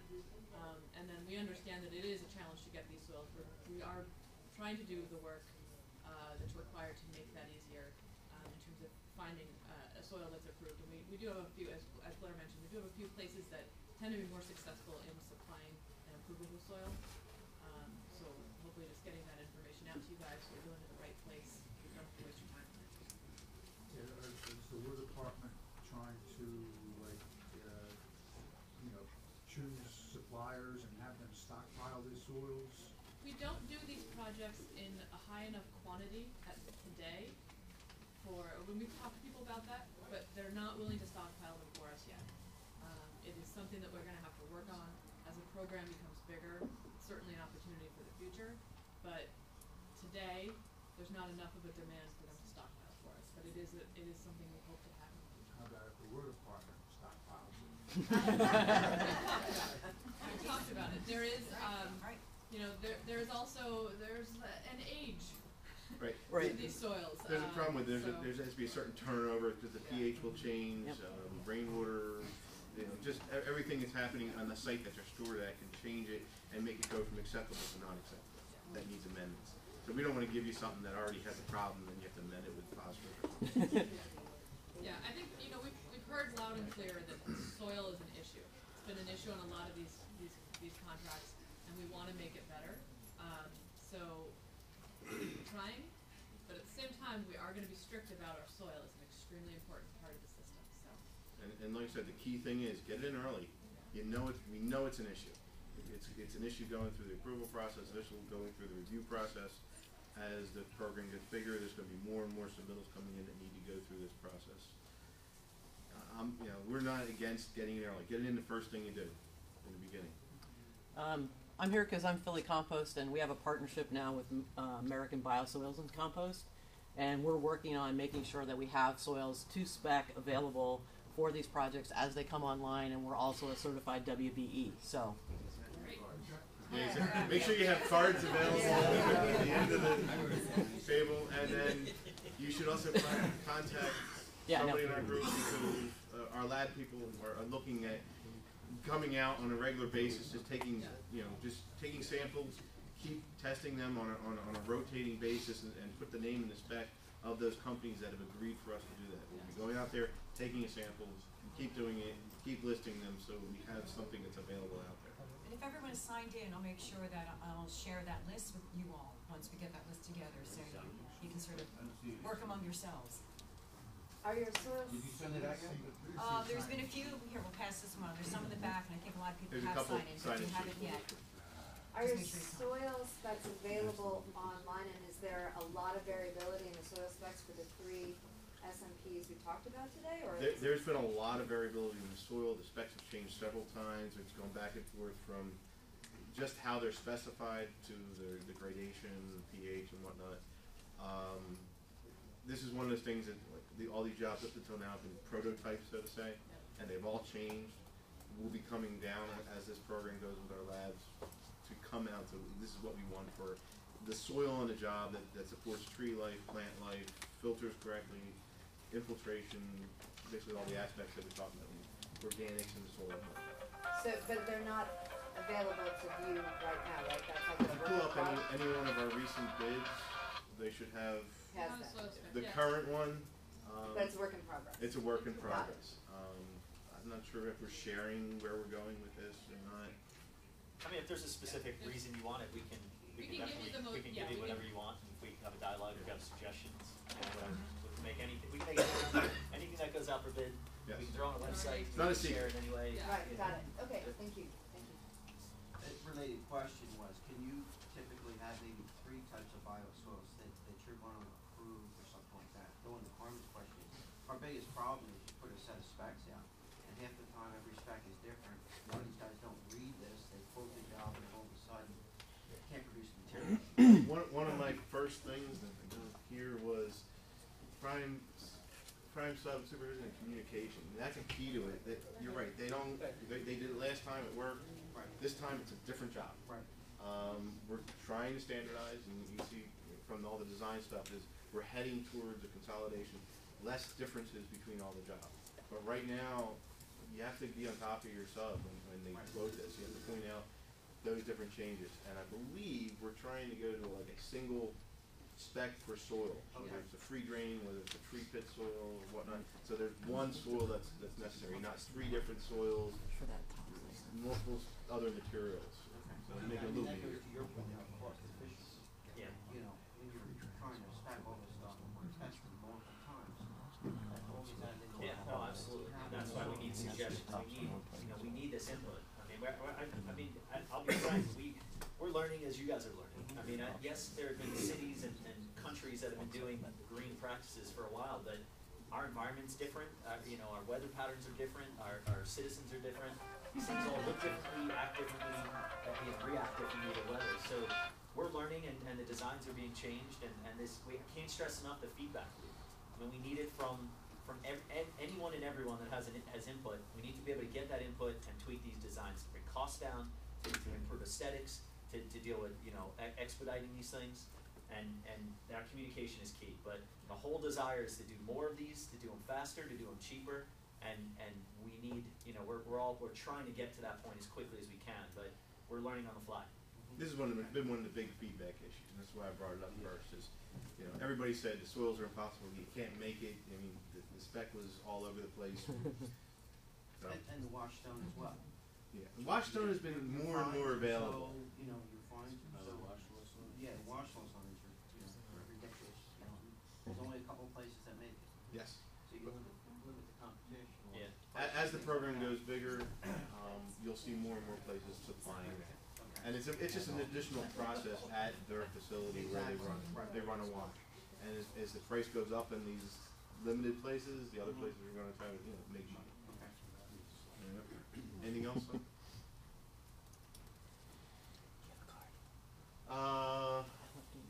Once again, this is about the material and maintaining what I call material integrity. It is getting the right material on site to begin with, keeping it separate.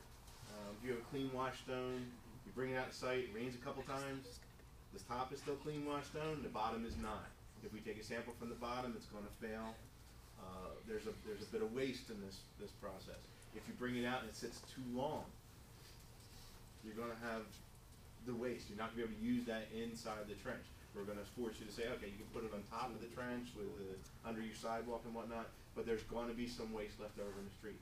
Unless you get it out there, get it in the hole, and get another delivery before it rains or there's material running on the street. You'll see in this one, you get a clean wash stone pile here, and then your dirt is then running in that. Now it's all contaminated except for the bottom foot or so. You're trying to get that into the hole and leave the dirty stuff there. Now it's time consuming. You're fighting with the inspector because he's going, that's not acceptable now. Things change. You'll see in general the E&S procedures that you're used to on sites all over the place with their silt fence and your tarping of the material. Employ them here. That'll keep the product cleaner and better off. And the time on site. Once you have it on site and you're doing your construction, you got to be careful. If you're taking your clean wash stone and then you go take a load of dirt and you go back and take a clean wash stone, guess what? The inspectors have been asking questions about this, and then we're starting to enforce this more and more rigorously. Is no, you have to clean that bucket. There's no, you can't you can bang it out, but you're talking about washing down the bucket in between. There's a time delay, so try to do your process so you do the stone and the soil separately or two different buckets. So now you're talking extra cost right there. That's all about your understanding your process and having your foreman understand what's going on.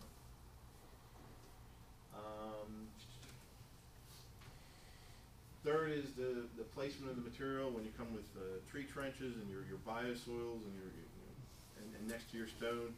How you're doing those tree trenches, how you're doing those tree boxes, I call them soil boxes, next to your stone.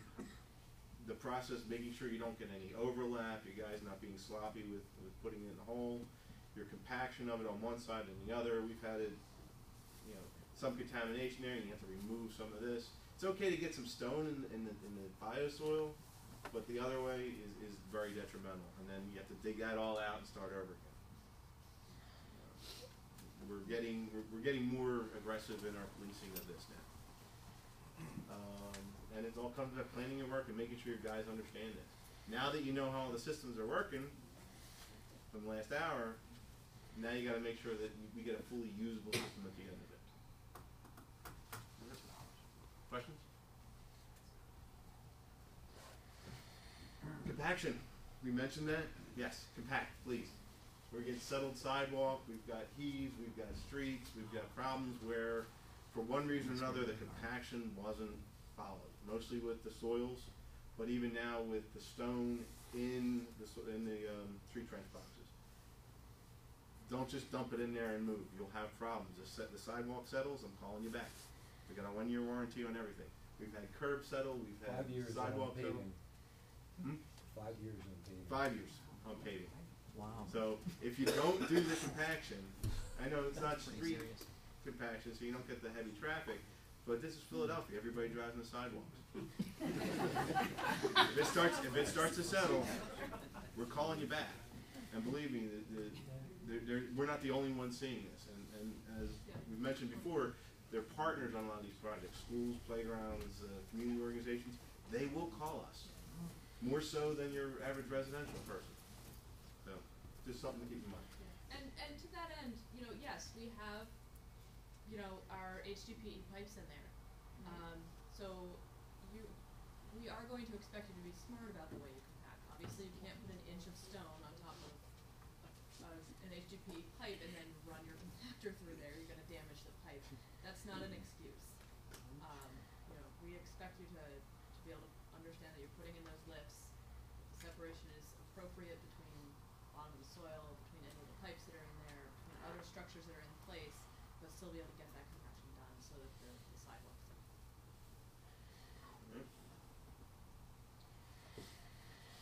Isolation. We mentioned upon this. Evan mentioned upon this. This is my key one for making these jobs successful. Plug everything up. Don't let any water get in there. No stormwater gets into these systems from day one. Most of the jobs, the inlets get installed or the curb cuts get installed where water get, block it up. You'll save yourself a ton of trouble later on. If these areas get ponded or significant rainfall gets flushed in the system, it ruins it. You either get soil coming in there, your bottom then has to be scraped out, you have to put additional stone, sand, whatnot. During the construction process, it's messy. There's dirt out there. That dirt gets into the system.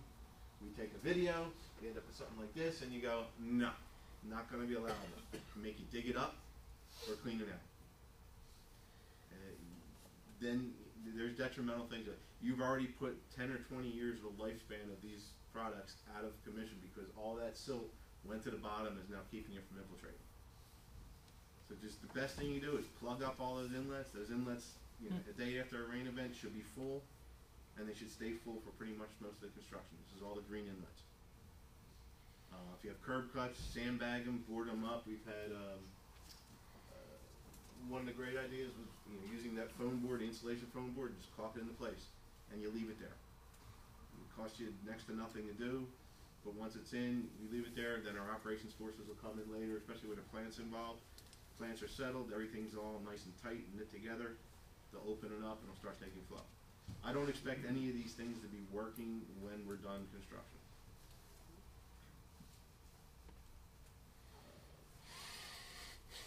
And if you have to come back, if you let contamination get in there and we see it in the video, you have to pay for cleaning of it, flushing of it, and then video inspection. Because after the first video inspection that we do for free before you do paving, the second one's on you.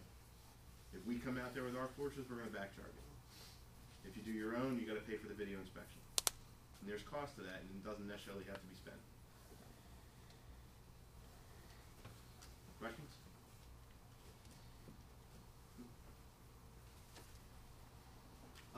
Once again, prime, sub, contractor supervision and communication. Landscapers know how to do landscaping. They don't necessarily know how to do this. If you let them come out there and go to town on what they think they're supposed to be doing, planting trees correctly, planting plants correctly, 9 out of 10 it's wrong. They end up doing the final grading, the grading's wrong, you have to rip it out, you rip out all the plants, you start over again. There's costs involved with this. One way or another, either your landscaper is going to complain to you and say that's not what I bid on, or if it is what they think it is, and you're going to end up paying money, or you're not going to be using, or next time they're going to cost more money. Make sure they know what's going on. Every spec is different. Get them to sign off on it. Get them to read it. Talk to them. It's worth that communication. Second thing, when they're actually out there, the standard contract requirements call for a foreman or a person in charge to be there with your subcontractor. This is something that we let go a little bit, but we're going to be stepping on very shortly. That you need to have somebody out there. And if it's being planted without somebody out there and not telling our inspectors, we'll reject it, have them rip it out, start over again. There's only so many things we can tell on the surface if it was done right. So it's worth it to have one of your guys out there. Once again, some of these landscapers don't know what the job is. They're not sitting in this meeting here. They don't understand how these systems are supposed to work. If they understood it, they would be able to, okay, I think it's different. Most of the time they plant the trees up above ground. Now we're going 6 inches a foot below ground on top of a tree or top of a plant. Any questions about that? Pipe placement. This is a big one. We've had, of all the costs involved with the contractors, I think it's the biggest when we come in there and you put in a put in a pipe, and we take a video of it, and it's crushed, it's pulled out of the joint, stones in there, debris in there. I had a great picture on my wall. It's a basketball sitting in the middle. It's a little basketball, but it's sitting in the middle of the pipe. We get stone, we get bottles, cans. It comes back to the isolation part, but it also comes back as some of that gets tossed in there on a job site. You have pipes sitting on a job site, people toss stuff in there, this is what happens. They think it's a trash can. Also, when you're putting this pipe in, it's not like RC pipe or clay pipe, it's lightweight. You start dumping a lot of stone in there, they move. We've had several instances where pipes have come out of the joint, and there's an open joint, and then it's settled. We're not sure why yet. The contractor's not sure why yet. You go in there, and hopefully we get the video in there before you've done your paving, and we find the pipe in there. You gotta dig it all up. You gotta move things around. You gotta tighten everything up. We've also had incidences where construction equipment has punctured the plastic pipe. If you're putting in stone and you're using your shovel to compact or move stuff around, guess what? You're gonna hurt this pipe. It's not gonna survive. Rip it out, redo it. There's a cost to that. So be real careful. Also cooperate with the inspector to get our video inspections out there, and we will do this before you pave. That's not a problem. Time it correctly, get them in there. If there's a problem, you can fix it then before you've done any finished paving.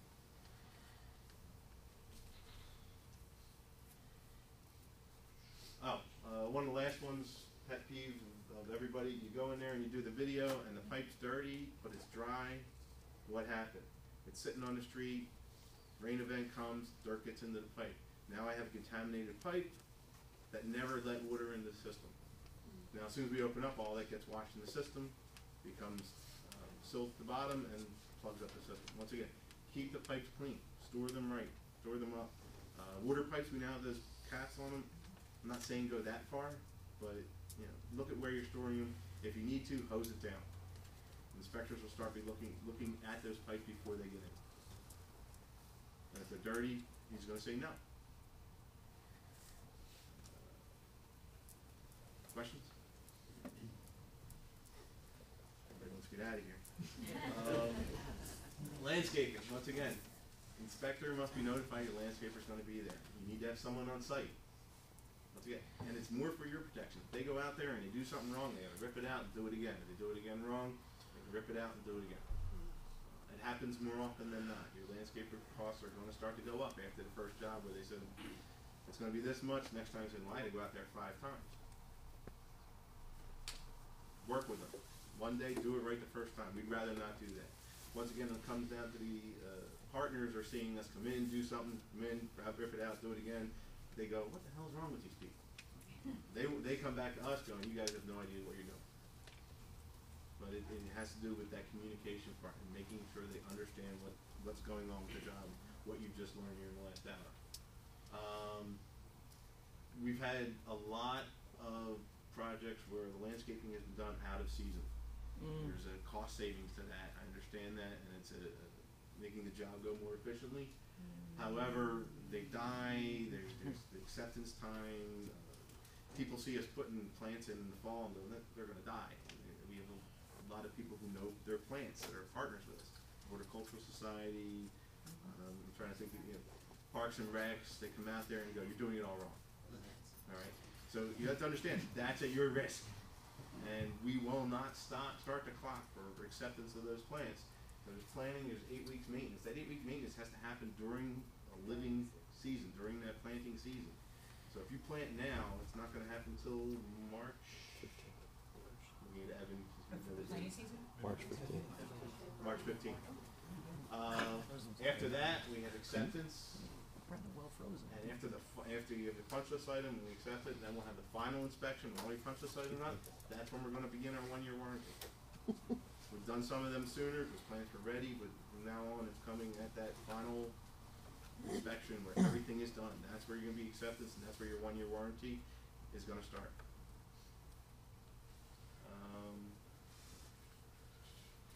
And we put in here, one of the problems we had, planting was as bad as soil, or trees were as bad as soil before. We've worked through most of those problems now. We will help you pre-tag at your nursery of your choice trees. If the trees aren't available by species, we make an on-site decision right there. I got one of the Green Street maintenance group is an arborist. He can make that decision. I go along with that decision. We're all good. Game day decision done. Your substitution's done. Then you have to make sure you log in what that substitution is. You have to put it on your plan. Cross out whatever you're not using. Change it on the as-built. Your inspector should do that with you. So you'll have one copy. We'll have another copy. At the end of the job, and go through the as-built review. We're both on the same page. I would say a similar thing with everything other than trees. You guys can talk about as early as possible in these process, you know, getting out there talking to the nursery that's supplying, make sure they have what is in the plan. If they don't, we can talk about alternatives, you know, so that when we're ready to go out and plant, we're not making those decisions that day and prolonging the process. We can make those decisions early, get those plants set aside for the project, and they'll be there for us to install. And we'll work with you. There's no reason to have a delay due to the wrong trees and wrong plants. Now there are issues with sometimes plans are wrong with wires above them. Your landscaper should know you don't plant something that's going to be 100 feet tall underneath electrical wires, and little ones where there's no wires above it. We want that feedback. If you hear that, your landscaper's there, we're in a meeting, we've got talking, bring it to our attention. We'll make those substitutions. It's not a problem. And once again, it may look nice. They're not just for aesthetics. The plants are there for the functionality of the green system, however, the cleaning of the water going into the system, and the prolonged life of the system. Everybody sees that, and that's what they call and complain about. Oh, it's dying, oh, it's this, but it's still, there's an engineering aspect of those plants, and we want to keep that in mind. Question? Are there any pre-qualification criteria to be a prime? I believe they have to go to the procurement aspect of it, and I'll go to Bob on this one. I think it has to, you have to demonstrate you've done jobs of similar nature and size in the past as a prime contractor. And the procurement department rules on the qualifications of bidders. We take into account recommendations from the operating department. Basically, Gotta find a place to put it. that's a good shot. You have to be bondable. You have to have be capable of providing the insurance required. You have to have a resume that would indicate that you've done work of similar size and complexity. But basically it comes down to you had a bond, you got insurance, you're pretty much qualified. Using your own forces, you have to do 20% of the contract work yourself. And 20% of the contract work is more than just ordering the materials and acting as project manager. We want to see some of your own people, your own payroll on the job site doing a component. A lot of the work that we do and anticipate doing in the future are taking standard water department projects, water main sewer reconstruction, plant rehab projects, and including in those various elements of green additional work. For that kind of work, if you're not experienced in doing that type of work yourself, you're looking for a subcontractor that has. And you would lay this all out on the bid proposal. You would have to fill out a qualification statement before you would be approved to submit a bid on a given job, and then just follow it from there. So landscapers per se are not excluded from being primes? Correct. Do the projects fall within the need to have union participation or pay prevailing wage? All of these projects, all of the water department bid projects, all of the streets department bid projects, all of public property bid projects are subject to prevailing wage rules and regs.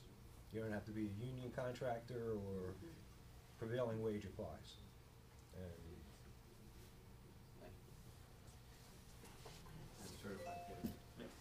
Any other questions? When's the end of March 15th to October 15th. yeah, it's in the specs. When it comes down to planning season, they're all in the specs of when they should be done. Planning off season doesn't get you that much. There are exceptions. A normally warm winter or fall. You know, sometimes we'll extend them. We'll make a judgment call, but not too often. It's almost like a baby season, right? When's your favorite? Anything else? Any other questions?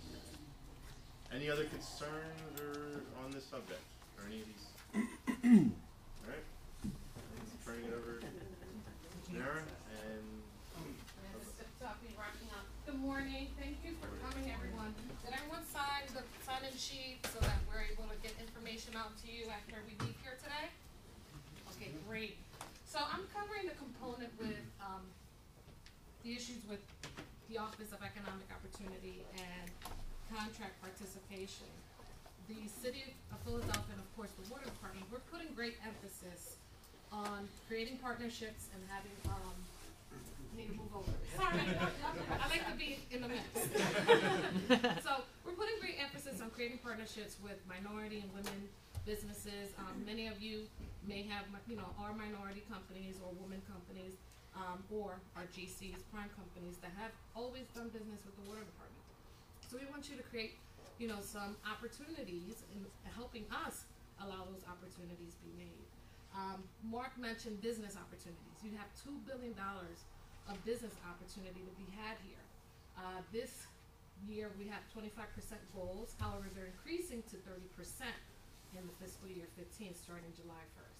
So you have to keep that in mind. How am I going to avail these opportunities to minority and women companies? So one, helping disadvantaged businesses.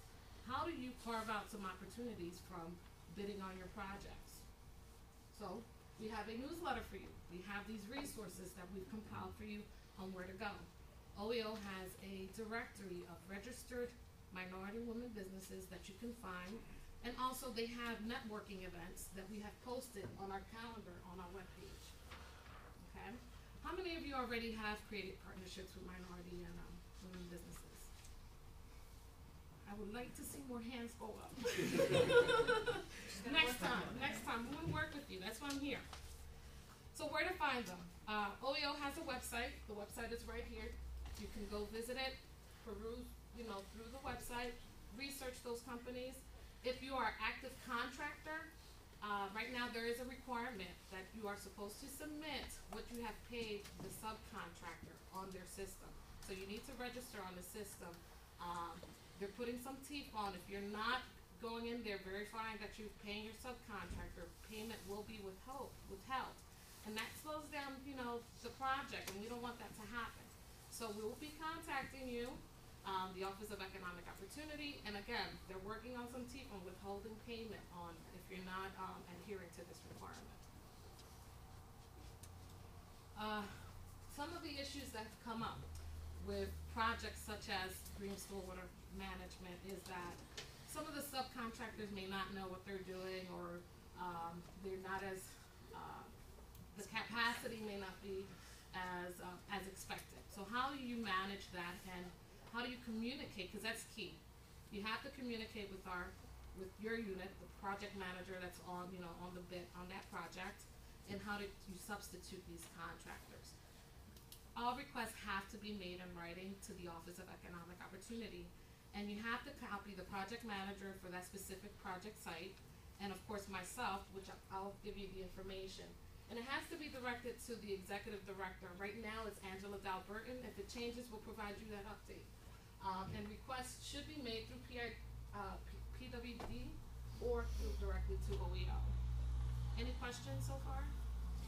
Yes. There's a second component to that OEO electronic format, which is your subcontractors verifying that they received the payment. Absolutely. If they don't do that, what happens to our payments? Well, if you're right now, they're doing an audit of all of the contracts that the city has. OEO is doing this audit.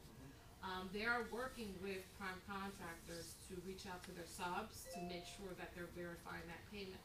At this point, if your subcontractor is not helping you to help us verifying this information, there's teeth to them. They will be penalized at the long haul as well, because they're causing the delay. There's been issues even with certified payrolls, where subcontractors are not submitting certified payrolls to the prime, hence turning it over to labor standards. And we have had issues where we will hold payment. And in hindsight, if that's your subcontractor, if we're not paying you can't pay them. Everyone wants to get paid. The bottom line here is money. So, also, speaking of subcontractors, Blair had mentioned that, working with your landscaper specifically, a lot of landscapers do not get a contract or read the bid specs. Please, have your subcontract read those bid specs, know the specifications. Their subcontract should match what your contract states with the city. Have them sign off on it. We don't want to come into an issue of pricing or even putting the subcontractor out of business because you didn't explain yourselves fully. And even on the other side, if you're a subcontractor, make sure you read what your contract and what you're getting into and understand the type of business that we're looking for. Did you want to add on to that? No. Okay, great. We do collect those. All your subcontract agreements come in as part of a submittal, so Yes. having them sign off on exactly what's in the spec and spending your time on that sign off can help you later on. Yes, absolutely. Thank you. So the OEO specialist, the person that sets the ranges and look at all of our contracts and will work with you with the substitutions or even assistance of obtaining a contractor, her name is Ekpenyong Oji. I know that's a mouthful, but she also goes by Nina. This is her contact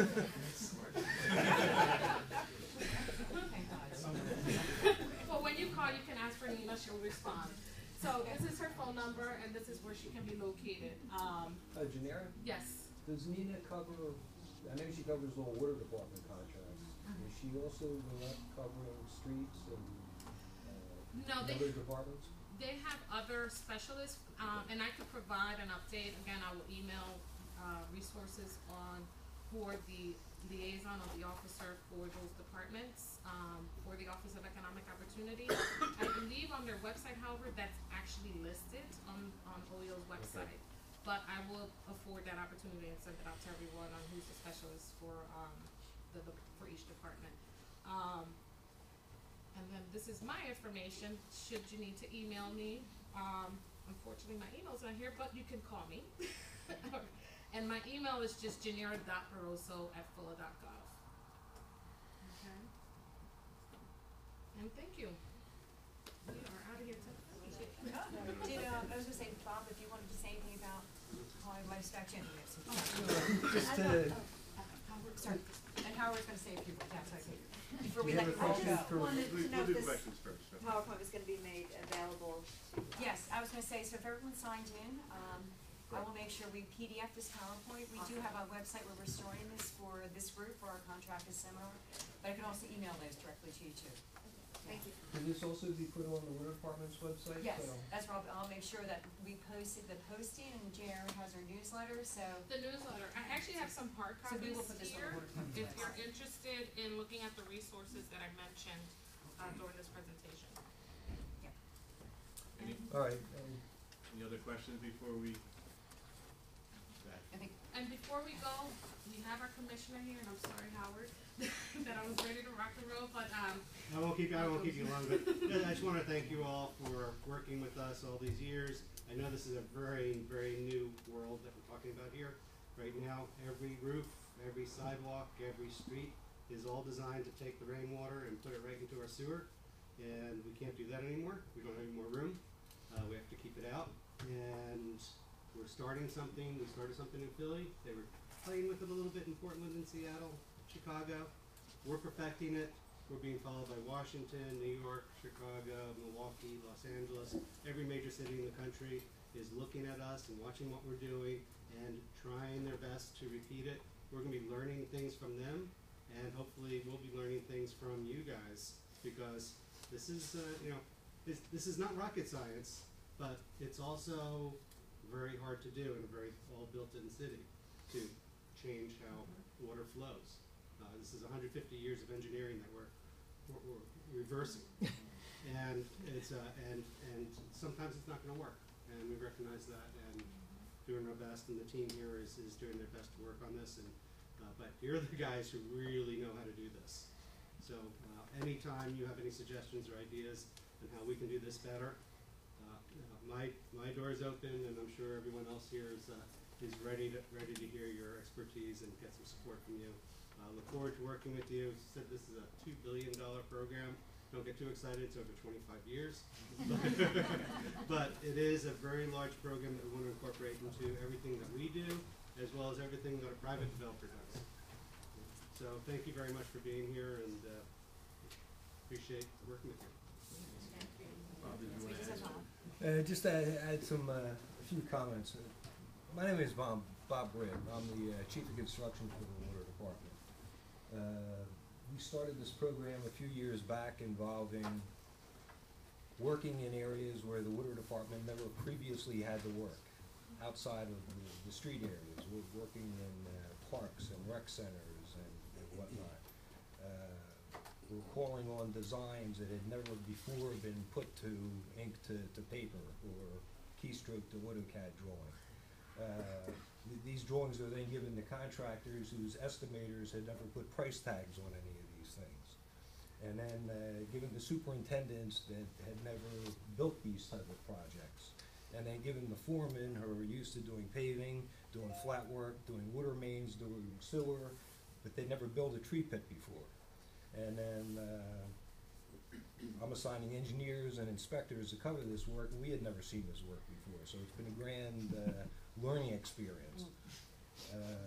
What I like are happy contractors. A happy contractor is one that picks up a set of plans and specs, can give it to his estimating department, who can put an accurate price tag on the job. Give it to the superintendent gives it to a foreman, he's seen this before, he's done this before, he can get it in the ground, he can meet his budget, he can accurately schedule his crews. Nobody does everything themselves. The subcontractors that you're hiring to do various specialty components are skilled in doing that kind of work. You can call them up, your crew can be working somewhere else, your subcontractor is dropping back and putting in, say, the planning or the paving. Little room for error. That's not exactly the way it's going, but to help your estimators, we're looking at standardizing a lot of these details, cutting down the quantity of one-of-a-kind designs. We're working with suppliers to try to standardize the types of materials that go into these green projects, including the soils that we talked about. We would very much like to give you a half dozen suppliers of type A, type B, type C soil. You can make your phone calls, pick your best price, and be confident that when it's delivered to the job site, it's going to work. And but until we get there, we're looking for feedback. Where do you see problems? What kind of problems are you experiencing that maybe we could address in the design, so that we don't repeat the same problems moving forward.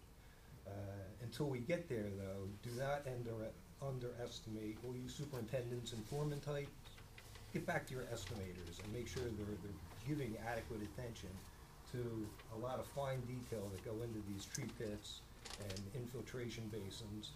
And the superintendents, your job is more than just pick up the phone call and call in your landscaper to put the work in. We're going to expect to see a superintendent on the job, making sure that the landscaper is in tune with exactly what has to happen. And we achieved that. We have happy contractors. We're getting done on time. We're getting done on budget, and everything works. So we turn over a project to the watersheds, and they can claim full credit for the number of green daycares that were intended from the job. So that's my perfect word. Thanks, Bob. And again, we want to thank everyone for coming today. Like I mentioned, we were hoping to make these sort of like quarterly sessions. Did everyone find this valuable? We want to make sure there's a value to everybody. So we're thinking end of March, we'd like to talk about our green projects that are happening on the public sites. And we'll kind of walk through the same sort of exercise, the intent of the design, what the typical designs look like. Off-street. Off-street, yeah. What did I say? Public public sites, I'm sorry, so I mean like off-street, like schoolyards, parks and rec facilities, you know, some of the large projects that are not on the street are off the street. So we thought we'd go through the same exercise, get some of your feedback, what you think about those projects, and any other updates that we have. So I have so make sure everyone again signed in, I have your emails, we'll send out an email, let you know where this information is posted. And again, we really appreciate your time, we know your time is really valuable, and we sat in here for 2.5 hours, which is a long time in contractor world. So we really appreciate it. And we'll see you in March, I'll be emailing you. Thank you. Thank you.